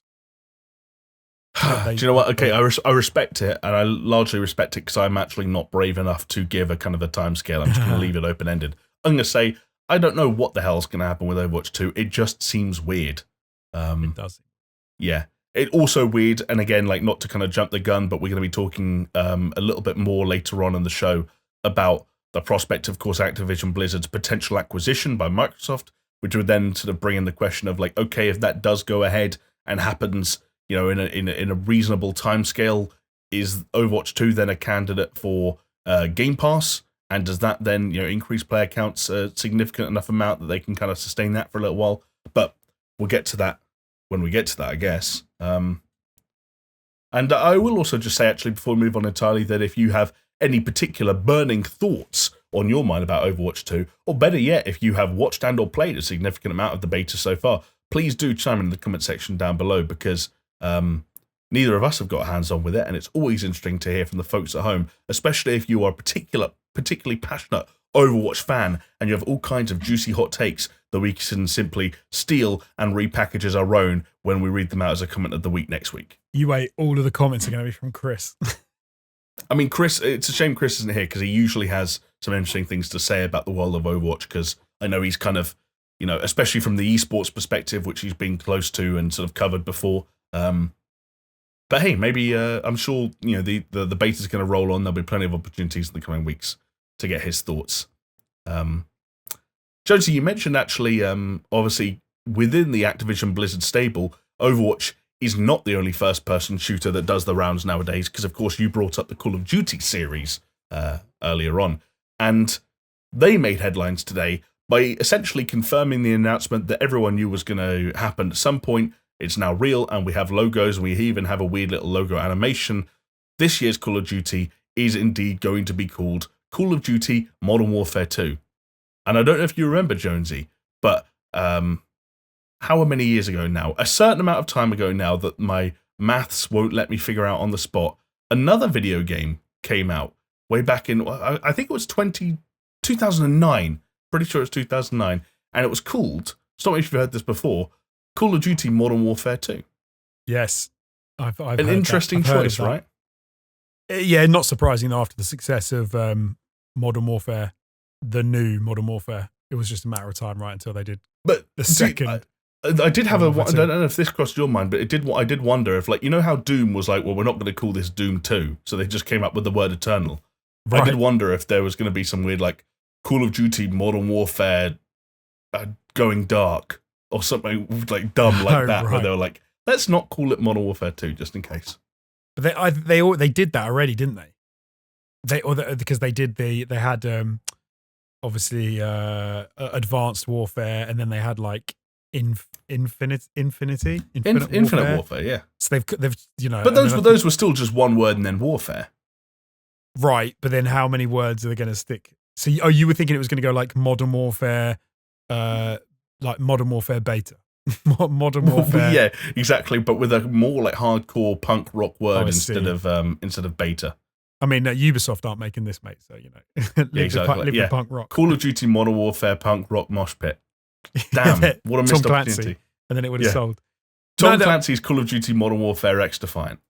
I think a big part of the reason of just calling it Call of Duty Modern Warfare 2 is because the hype train off the back of Call of Duty Modern Warfare was ridiculous. Yeah, you're right. I think they think that if they drop, I mean, I don't know how well it did. I don't think the last Call of Duty did that well compared to. I think they've confirmed that Vanguard has, for most accounts, underperformed. So I think for them, it would be really good for them to have another like a bumper year, and all they need to do is call it Modern Warfare 2 and then show some shots of a house in Camden with terrorists. See, I really hope they do another mission like that secretly. And then they'll be laughing all the way to the bank. They just need I remember when that came out, and then we had all the before the game release, sorry, and they had all the preview stuff, and you had the journos coming out going like, "I don't think I'll ever be the same again." It's like, what happened in that mission? And they're coming out going like, "I think they've gone too far." And then all of the news stories were, I mean, you could not do more to sell Modern Warfare to the public. It's like No Russian, right? It's no different than that kind of thing. Right. So all they're going to do is put another ludicrously controversial mission in. Yeah. Oh, God, it would be, well, because of course No Russian was Call of Duty Modern Warfare 2, the original one. So right. It would be fascinating to see if they do another like intentionally provocative, explicit mission. Oh, what's it going to be? Can you think about what it might be? Well, the rumors at the moment are that some elements of the campaign, again, I don't know how kind of all-encompassing this will be in the finished product, but they will be set in South America in kind of like a kind of cartel-y, sort of drug-busty kind of thing. Right. Or hearing the description almost gave me Ghost Recon Wildlands vibes, like kind of like, jungle-y kind of South America as opposed to like, Mexico-y kind of Central America stuff. Yeah, we'll see though. I don't know. Okay, I've got it. Yeah. There is a mission where you are part of a caravan going to the US border, and you have to be a US border guard shooting at like refugees or immigrants like trying to come to the border, and you've got to like decide whether to, and it's like they're coming, and then you're gonna like shoot them because it's gonna be all like they're gonna try and blow us up, and then after it's all finished, it's gonna turn out that they were just normal people that were trying to find somewhere to live, and there was no weapons and no explosives and no anything. To be fair, I don't think it's going to be as on the nose as that, but I do genuinely think you've kind of hit the nail on the head in terms of what this game is going to try and implement by way of choices and that thing of like, oh, you shot them, but did you have to? Which the first one tried a couple of times. I think this one's going to have a lot of those kind of like those panic moments where someone's standing there like, what are they going to do? And do you pull the trigger? And, can you hold your nerve? Which is fun. The big one in obviously Modern Warfare was it a woman with a baby? Yes, I think that. Am I right in thinking the woman at the top of the Camden flat mission and like she starts scurrying away from you, and it's like, are you meant to shoot her or not? And then when you do, you walk up, and it's like the thing that she was going for was a detonator. Right, yeah, something like that. And Price is like, you made the right choice. Bravo 6 going dark. Yeah, I can't. Yes, something like that. I couldn't quite remember what. So it is like a detonator or a gun or something, isn't it? Yeah. But so they obviously love that kind of thing. Yeah. So yeah, there's definitely going to be some controversial stuff popping up for sure.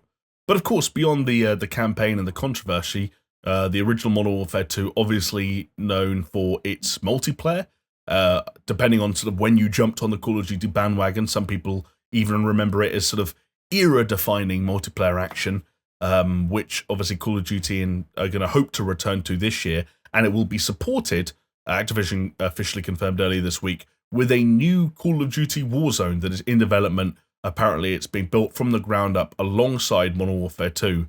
So again, to confirm the reports that I think we touched on a couple of weeks or months ago, whenever it was, it seems that current version of Warzone that has kind of been strung along through Black Ops Cold War and Vanguard is so officially fucked and broken and like just like been dragging its heels for so long that they were like, what if we just made a new Warzone And it seems like that's what's going to happen. Yeah, it won't be. It might not be 300 gig now to Yeah, exactly. to just like bloated with code that doesn't need to be there. I do love the idea that Warzone, like you said, got so bloated and so fucking disfigured that they were like, we just need to make a new program. Like, we need to make a new application, a new thing in the store. Like, give it a different. Can they give it a different name, or like, what would you call? Like, because they've got a horrible branding situation where they want it to be synonymous with, oh, this is the free to play Call of Duty Battle Royale.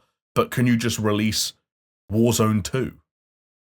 I think you could. I think it's known enough now that you could just call it Warzone 2. I think they're going to go the other way though. I don't think it's going to be smaller. I think they're going to announce that Warzone is now on the blockchain, and it's going to grow exponentially, and it's going to incorporate every previous version of Warzone 1. So when it releases, it will be a couple of terabytes, but within say 3 to 5 years, it will be 10 times the size. Yeah, and it's just going to be a mammoth. Hey, when the PlayStation 6 launches with a 50 terabyte SSD, this will be an afterthought, okay? Everything will be fine. You will only be able to put Warzone 2 on to the PlayStation 6. Yeah. It will take up the whole hard drive, but you will be able to fit it. Yeah. Yeah, well, and that's the important part, right? But Jonesy, over the past, and pretty much the whole time I've known you, you have been, something of a... You've been a Call of Duty player, if not always, avid from year to year, depending on how you feel about each title. You've always been there or thereabouts. You always pick them up. You always give them a go. You always try the campaigns. Is anything about the prospect of Modern Warfare 2, either from the campaign perspective, the multiplayer perspective, or a new Warzone experience, does that excite you after what, the relatively flat feeling Vanguard? Or are you you on the fence? I'm not on the fence at all. Like, will I get it? Yes. Will I play it? Yes.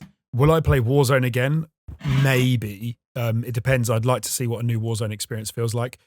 Vanguard is the only Call of Duty that I haven't finished, if memory serves, which is surprising. But I probably will go back and finish it. But yeah, Vanguard fell pretty flat with me. But it wasn't a bad experience. But Modern Warfare was a really good time. The original Modern Warfare, I think, was one of my favorite. I think it may be my favorite Call of Duty game. Yeah. So we joke, but I'm not that averse to them sort of bringing the Modern Warfare name back with Modern Warfare 2 again. I would just like it if they leave the gimmicks aside and just concentrate on making a cool game. Like I don't necessarily need all the controversy and the political intrigue and all of that sort of stuff. I'm sure they'll have to do it. You don't need a warning message at the start of the game saying, hey, do you want to see this game's graphic content? Because you can turn it off or just skip the levels. Yeah, like if you've got a level which at this day and age makes you need to put in a warning like that, then, are you doing it because you need it in the game, or are you doing it just because you want to be like super controversial? Like, yeah. But I mean, then a bit of controversy is not bad. If it's there for the game, if it's there because makes the game better, then fair play. Yeah. Stick it in. I guess we'll find out when the journalists go to behind closed doors demos over the summer, right? Yeah, whether they come out crying, this time just weeping. They don't say anything. They're just like tears. Although to be fair, we won't actually hear about it because they'll have all deleted Twitter by then, right? They will have all deleted Twitter.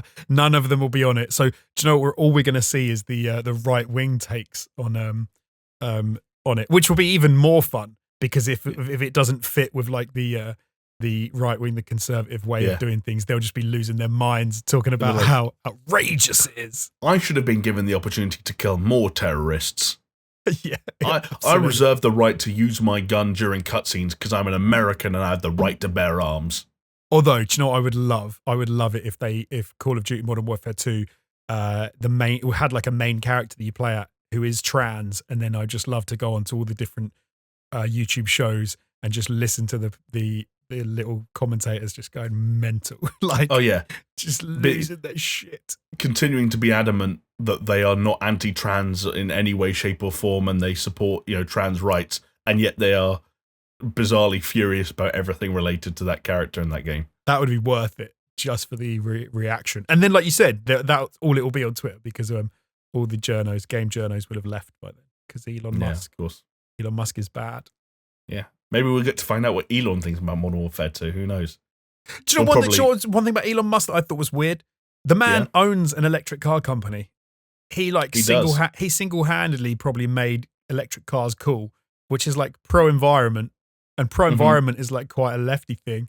Yet now Elon Musk is an evil right-wing dictator. So it was pro-environment. It was also pro-money, I think, as well. He does like money. He does like money. He's got a lot of it. Well, yeah, but it's funny. I saw a thing on Reddit the other day, which kind of like, oh yeah, I kind of wondered about that too, but I never know how to articulate it, nor do I rarely ask these things because I'm worried it makes me look like I've got absolutely no idea how the world works. But like the weird thing of like, and you'll probably have an answer to this. Why is it that Elon Musk's money is always referred to as essentially not real money whenever people talking about his net worth and so on and so forth? But all of a sudden it is real when it comes to paying for a website like Twitter. Like when people talk about, oh, Elon Musk could be doing more, the people that defend him go, you know, he doesn't actually have like $50 billion just in a bank account. That's not how the world works. And yet all of a sudden he can purchase something for over $40 billion. Yeah, because when people say he's worth 250 billion or 100 billion or whatever he's worth, they're obviously talking about his total wealth, which includes the value of the company and how many. So they say, well, he owns 10% of Tesla. Tesla's worth $1 trillion, so therefore he's worth 10%. So he's worth like 100 billion or whatever. And then so people then what they mean is he's got that worth, and in order to realize that, he'd have to liquidate his assets, which ironically is what happened with the tax thing, because people were getting annoyed that he wasn't paying more tax. They were saying, why hasn't Elon Musk paid any tax? And I think Elon Musk pointed out, well, I haven't sold off my assets. So unless I sell my shares, I'm not going to realize the cash value, in which case, how could I pay the tax? Because I don't actually have the money. It's all tied up.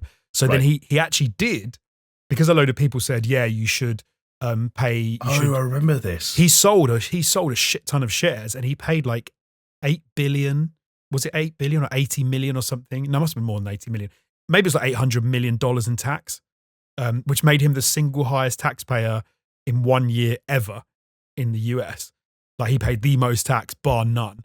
But when it comes to Twitter, like, so half of the money that he raised wasn't his. He raised it through investors. So he got. Oh, right. Okay. It was.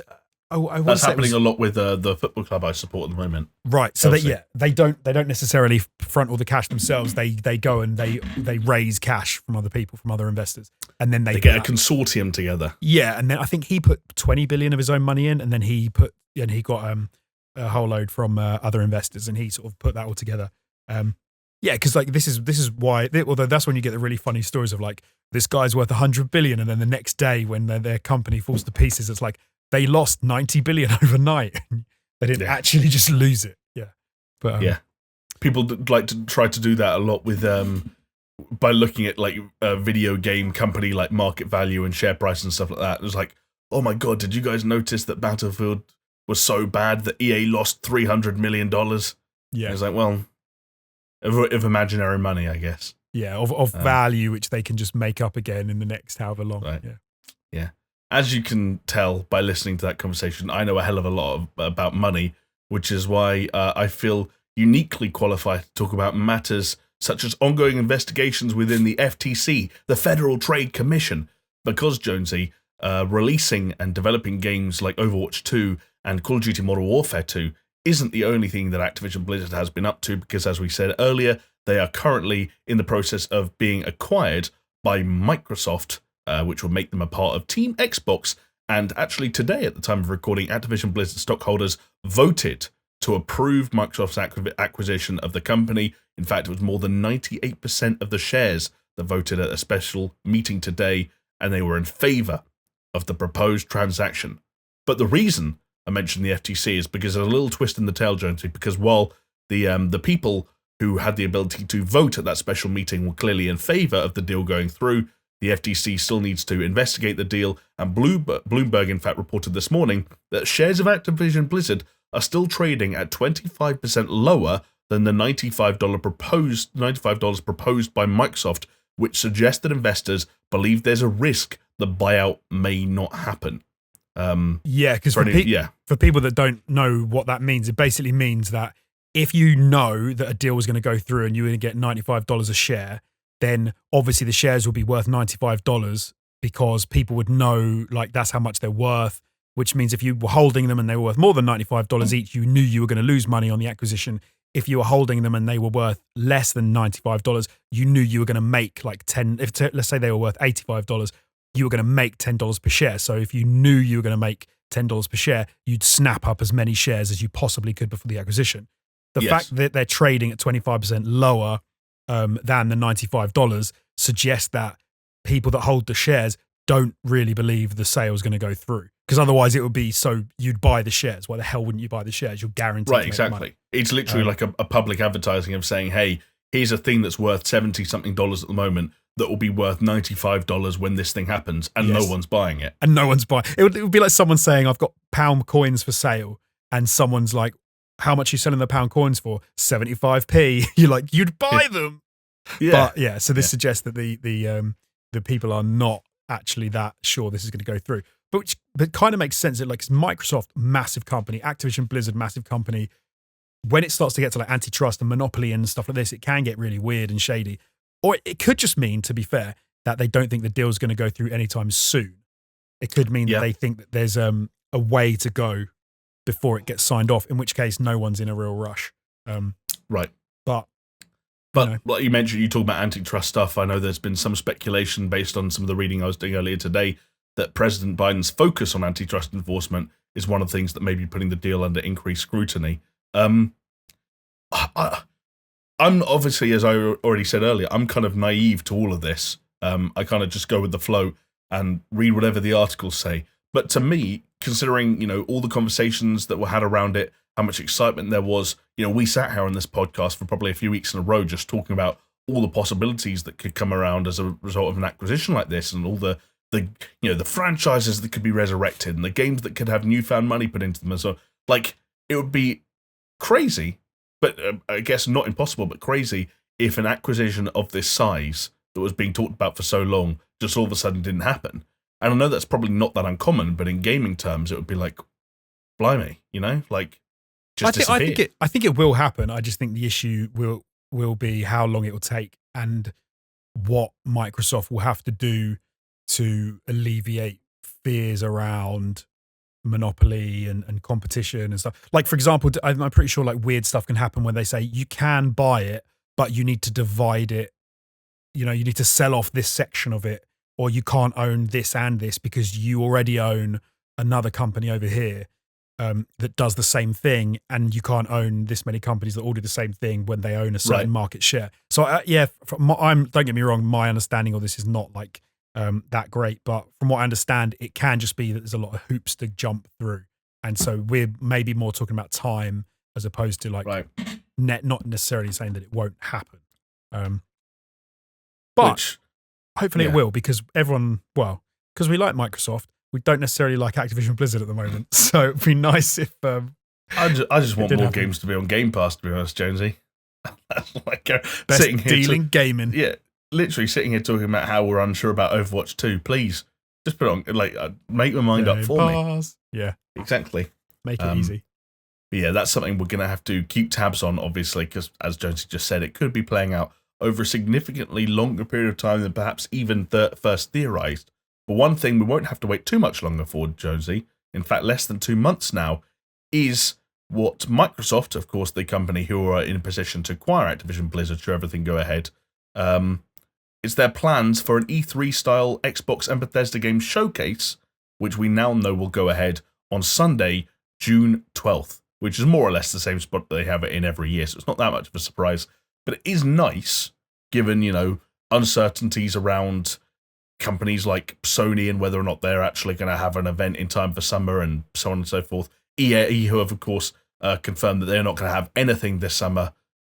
Xbox and Bethesda still coming out with the old-school E3-style showcase, along with Jeff Keighley, which is nice. Yeah, no, it's nice to have something at least to look forward to, I guess, in that sort of slot, isn't it? Yes, exactly. And it also just feels like for as long as there's at least one big showcase out there, then other third parties or publishers that might not be doing showcases or live streams of their own can say, yeah, I'll let a cool game be there if we're not going to do our thing. Kind of like with EA, for example, not having an event this summer. So yeah, like the Star Wars Jedi Fallen Order sequel's just going to be at the May the 4th thing next week, which is like, okay, cool. You know, let's make other... Say again, sorry.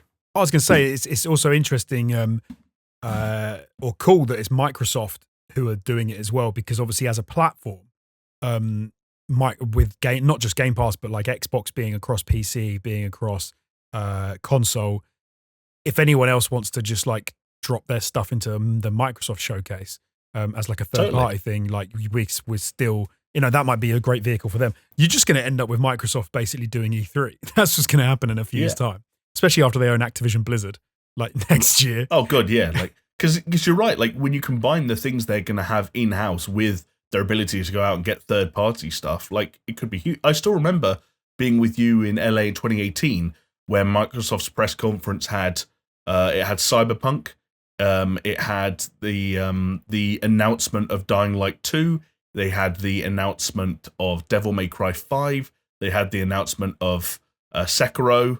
They have of course later go on to have Elden Ring and stuff like that. So like Microsoft have had big third party reveals at these E3 summer style showcases, and like if no one else wants to plan anything this summer, and Microsoft just have an open door policy, like big third parties, yeah, come on in, then this could be killer.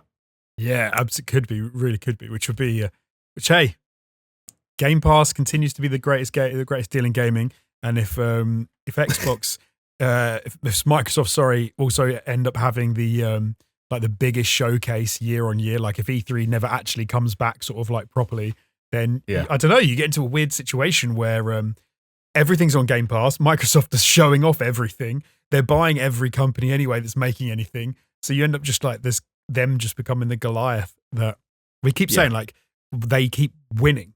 Like PlayStation and other companies need to do more, but they do a lot of things right. PlayStation still have these huge tricks up their sleeve, which is that for as many nice things as I've got to say, and I have been saying about Xbox and, you know, their growing sort of stable of first party studios and their commitment to Game Pass and so on and so forth, if PlayStation announced, hey, we're going to have our live stream the week after Xbox's, and it was 15 minutes long and 5 minutes of it was, you know, a God of War Ragnarok gameplay trailer with a release date that was this year, then without sounding like a dick, like a lot of the Xbox stuff kind of gets pushed to one side in my head, and God of War becomes the dominant focus. But that's obviously neither here nor there.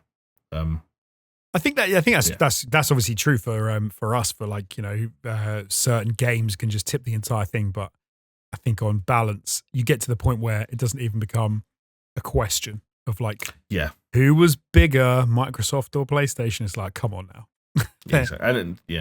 Also, speaking of, what happens when Ragnarok is announced that it's been delayed? Oh, Jonesy, why don't you put a sock in it? This is the second week you've come here spreading this propaganda, okay? And I've had enough of it. God of War Ragnarok is coming out this year, 2024.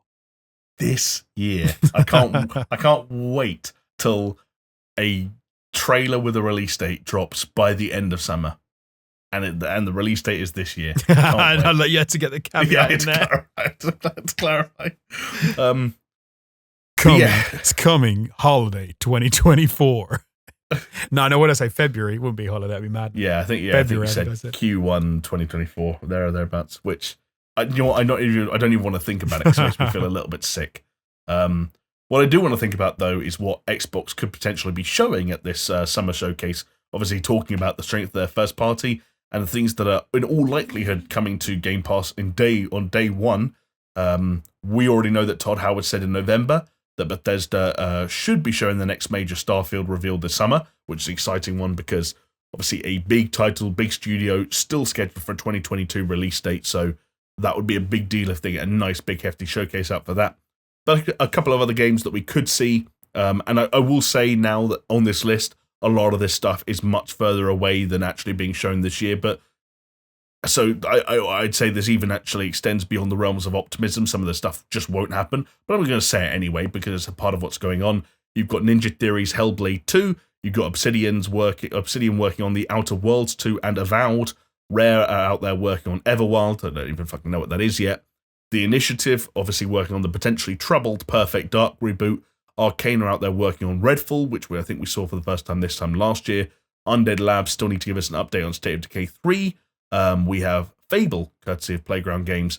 And finally, Turn 10 have, for a long time now, been working on some kind of a reboot or some kind of a rethink of the Forza Motorsport series of the kind of Forza games, which I think we will see this summer and potentially even be playing by the end of the year.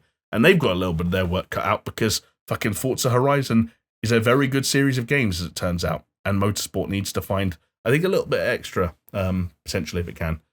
But yeah, is there anything there, Jonesy, that kind of stands out to you as something you particularly want to see, or you think we will see, or you conversely you think is just absolute vaporware at the moment?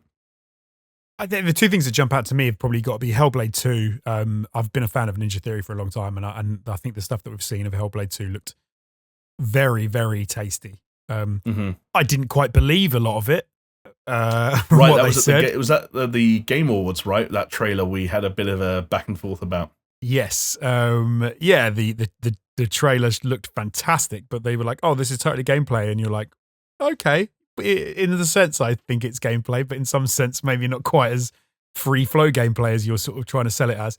The Outer Worlds 2, I think, is it's such a weird one. Outer Worlds 1, I loved, and I've never finished, which I can't give you a reason as to why, but I'm solidly looking forward to the Outer Worlds 2. I think I love that style of gameplay, and when you tie it in with like the whole sci-fi thing, I think it's wicked. Yeah. I'm not that, State of Decay, Forza Motorsport. There's something here you're meant to say, Jonesy. Come on. Go on. It's Fable, right? Fable's. I'm not really a Fable kind of guy. But it's fine. Like I know, I'm probably supposed to say, I'm so excited about Fable. I can't wait to see Fable coming out. But Jonesy, you could have unprotected sex and you could fart on demand. Yeah, it was the perfect game. So we were told. So we've been told, but I don't buy it. It's not really. I will say. But hey, I'll wait until we see Fable and how it looks and whether I'm like, okay, I'll take it all back. I mean, and hey, you again. I feel like such a fucking. How long is being? When was the last one? How long? Fable 3. Well, the last proper one was Fable 3, which was 2010. 2010. Wow. There was other stuff in the middle there. There was a Kinect game, I think, called Fable the Journey. And there was also a cancelled game for the Xbox One called Fable Legends or something like that. Right. Which I think was going to be like a 4 against 1, sort of like, those, what's the term for them? Like the imbalanced kind of multiplayer experience. Oh, asymmetric. Thank you, asymmetric. Like Evolve. To use the game we always, for some reason, go back to. Because it's a fantastic asymmetric experience. Yeah, it was going to be like a blend of like PvP and PvE, and like it's one of those weird things where there's like, I don't know how far along it was, but if you go on YouTube, there's like surprisingly like well put together test footage of it, and it just never saw the light of day. But yes, Playground, obviously, of Forza Horizon fame, handling that Fable reboot, which at least means, if nothing else, there will be a big and lush open world to run around in, even if we're not farting per se. That's the thing these days, is everything is open world and lush. The game that is then contained within is a question. But yeah. As long as it's open world and lush. Did you watch that Unreal Engine live stream the other week? No, I did not. Oh, bro, like I watched it and all it made me think was that all the things, how we've been saying lately about how it's worrying how much easier it's getting for people with no money and no development background to make unbelievably good. Yeah, I was watching that live stream and I was like, yeah, okay, great. They're giving people with no like background or money or budget whatsoever. Don't get me wrong, I'm not saying that's a bad thing. It's a good thing, but like there's going to be so many games that look unbelievable, but there's nothing to them. And it's already, I can tell you, it's already happened. I was on a chat the other day, and a friend of ours actually, someone we used to work with, said to me, because he kind of asks me every now and then when he hears room or talk about something in games wise, and says, "What's the deal with this like Superman thing I keep hearing about, like the Superman game?" And I thought he was getting confused with like a kind of a like maybe like a Suicide Squad thing or something like that. Right. I look it up. It turns out what someone's done is because Epic have released the city from the Matrix Awakens demo, Right. as an Unreal Engine 5 like project you can just download and mess around with. Someone's basically just downloaded that city as it is with all the the traffic systems. Literally put a character in it that has Superman's like animation moveset, so he can basically fly and captured that gameplay and uploaded it. And because it looks like it's set in a city that should have cost a development studio of 500 people $50 million to make, people are like, what the fuck is going on? Like, the future's here. It's like, nah, one dude put Superman in the Matrix Awakens demo. That's great, man. But that is where we're at. Like, that is the world that we have to look forward to. Like, it's the world of. No, I'm not going to name names for games because it'll be unfair, and they maybe they'll be fine when they come out. KV. But I'm not going to name names. But there are so many that are coming out that we've talked about before on the podcast that look phenomenal. But I think in reality we're going to be so let down by. And one thing I do think you can kind of tell, if there's one way you can get maybe that worry you in the right way and maybe give you a bit of a warning that the game is not what it appears, is when it looks incredible but the animation is off. Like, the actual animation of the interaction with the world is off, is because sure, they can get the world looking amazing, but if they can't quite get the animation on the character quite right, you're thinking maybe they haven't had the right amount of time and the expertise in order to make everything work out. So yeah, OKV is one that's definitely to look out for. I'm really hoping that Black Myth Wukong is not one of those, because that looks incredible. But. Yeah, that one fortunately has like the combat, which looks a little bit more developed and functional than some of the other things we've seen. None of those examples that I think pop into our heads at the moment are going to be quite as bad as some of these kind of like, freeware, like weird sort of like hacky things like that. Nowhere near as bad as like. Yeah, I've taken the piss out of Forspoken in the past for looking like a tech, but like that game's I'm sure is going to be mostly fine. It's going to be fine. Yeah, it's exactly. Fine. Yeah. Please be fine. It's going to be fine. But also, you go back and watch that first trailer, and it's like it looks like they've just downloaded these super high res like terrain packs from Unreal, and just made a woman run around in it, not even touching the floor. Yeah, just running in the air. Yeah, literally, she's just fucking hopping around half the time. What's her power? She never touches the floor because she's so powerful. So you couldn't get the animation right. So you've not bothered. Yeah. Her feet kept clipping through the ground, so we just made her hover 2 feet above it. Like, and this is the problem. This is the problem you've got. So many people are going to get fooled by Steam's going to be littered with games that look incredible, and you're going to have to pay attention to the user reviews, because it's going to be like, this is the best looking game I've ever seen. Look at the reviews, mostly negative. It's yeah, exactly. This is not a game. This is a tech demo. I'll tell you what, Hassan Karaman is rubbing his hands because he's like, hang on a second, maybe I can make a game out of nothing. Mate, he's gone 8K already. He's already blown Unreal Engine 5 out of the water. I forgot about that. Yeah, no, 8K. 8K textures. Yeah, God, we're all going to have to uninstall Warzone for that bad boy. Jesus Christ. Just for the demo. Yeah. Wow. Jonesy, look, I know we've been running on, I think we might have even passed the 2 hour mark now, but I wonder if it's okay with you if we can put a bow on this podcast by ending with just one more slightly different story. Yes, that I want to rattle through, get your thoughts on, and then we can send both ourselves and the good listeners and watchers of this podcast on their merry way. Let's go for it. Cool. Because we talked a lot about Xbox and Microsoft thus far, there is one story that I want to pick up on coming out of the PlayStation world this past week, which is the kind of the slightly controversial headline that made the rounds this week, according to Game Developer, which is apparently it's an outlet, not just a random individual.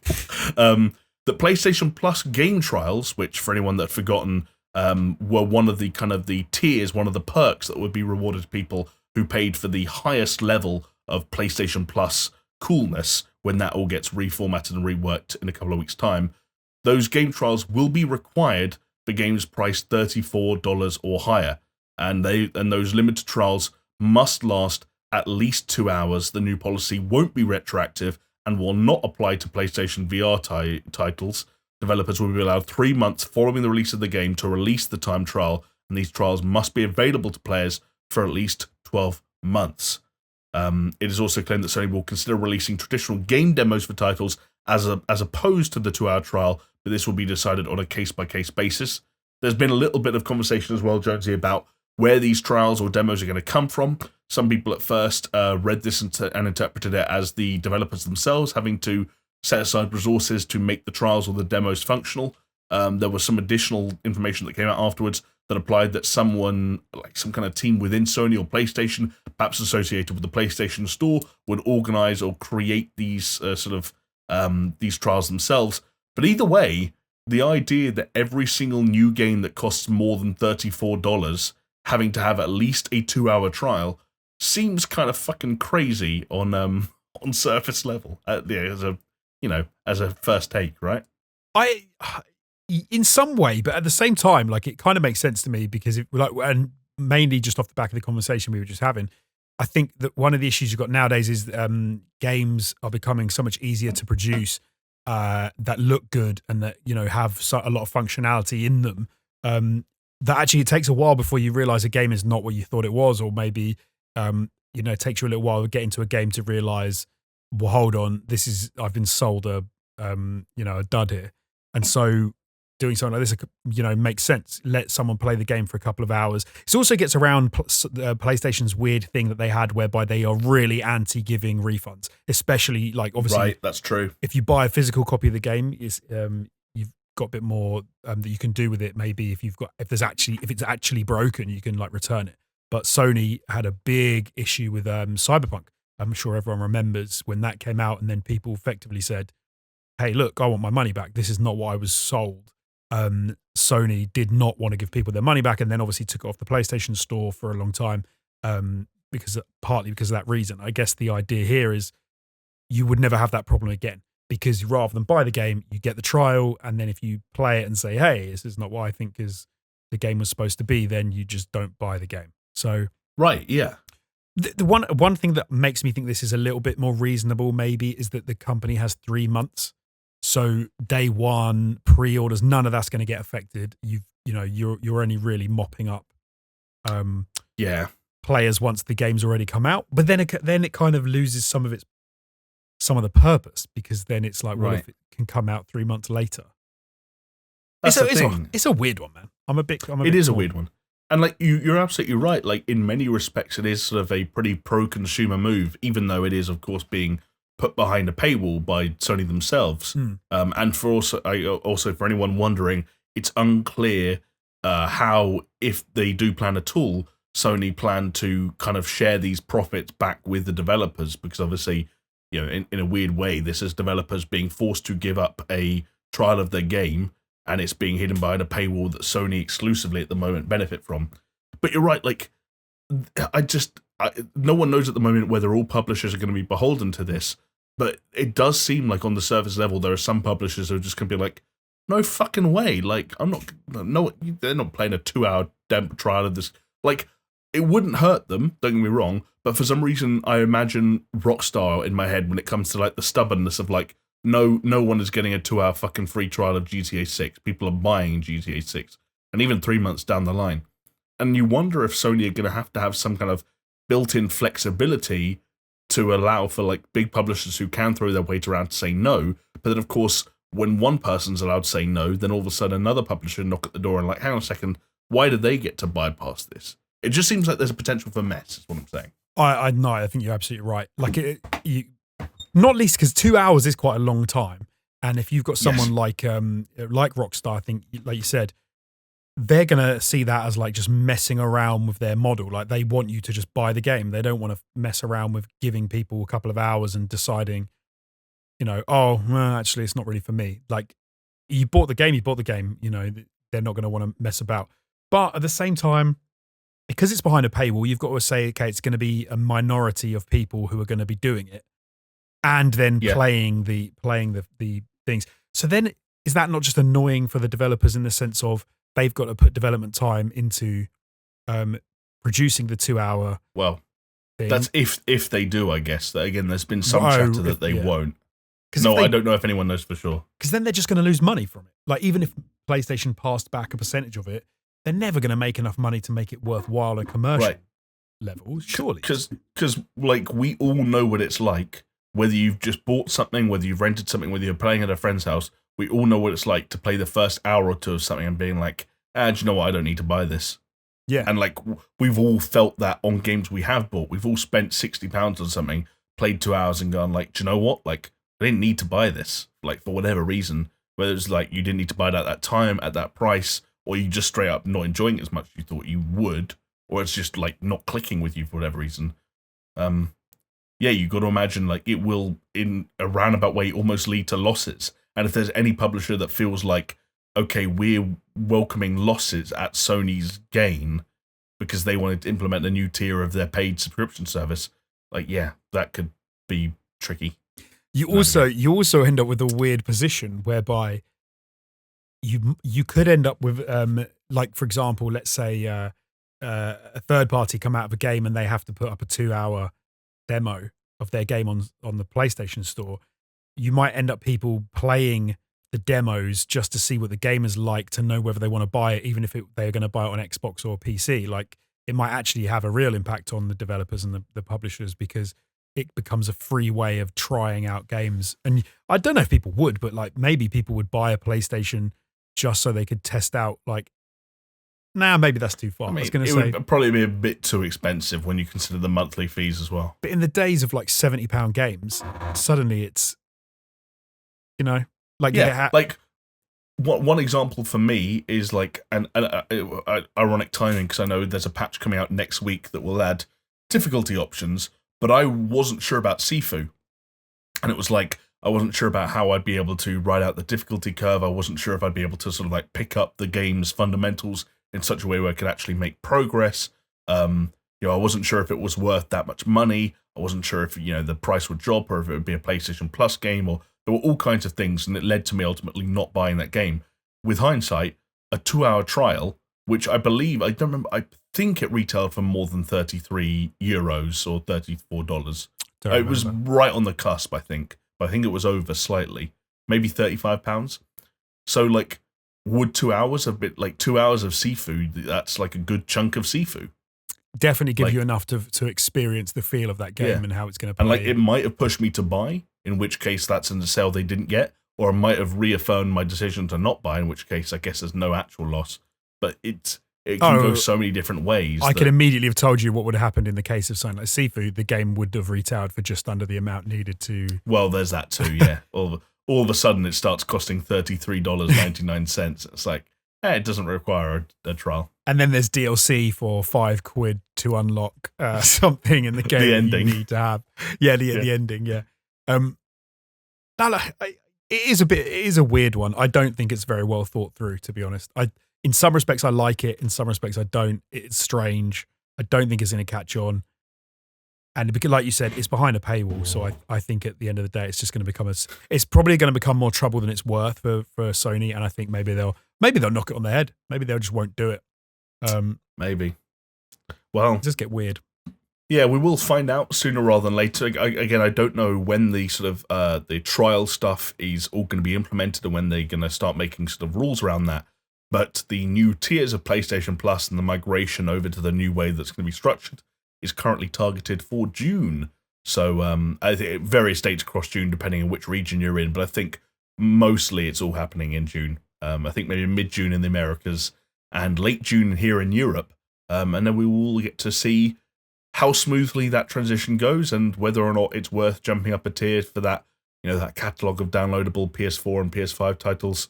Lots that remains to be seen, but not too much longer to wait until we get to see it. Yes. And with that, Jonesy, that brings us to the end of this gargantuan episode of the podcast. Not actually gargantuan, but I say that because we hadn't actually gone over 2 hours for a little while.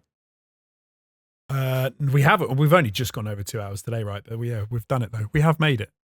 Yeah, in fact, I always forget when I look at how long we've been recording for, how much time we spent chatting shit at the beginning, which, sometimes we, go right into it. Other times we're there for way longer than we should be. So maybe I'll be very embarrassed if this comes out and it's like 1 hour 57. Then I've embarrassed myself in front of all of you, and I apologize.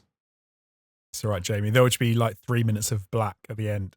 just to get it over the 2 hour mark. I don't know who's editing this, but whoever's editing this, make it the world's longest endboard, please. I need to save face here. But yes, that is the end of the podcast for this week. Thank you all so much for watching and or listening. And remember that you can join in on this conversation and any future conversations we have. If you're watching on YouTube, you can like the video, subscribe to the channel, and leave a comment in the comment section down below. And remember, we are going to pick out a comment of the week ahead of next week's episode. You can reach out to us on Twitter. The handle is @SuperShowPod. You can support us on Patreon if you head over to patreon.com/SuperShow. So thank you all once again so much for watching and or listening. Jonesy, thank you so much for standing by. I don't want to jinx it, but it feels great to have you back in a more permanent capacity, and fingers crossed we're a full house again next week, eh? Yes, absolutely. Yeah, absolutely. Okay, tune in to wait and see. It's going to be a mystery up until that point. We hope to see you there. All the best. Take care. I love you, and goodbye. See ya.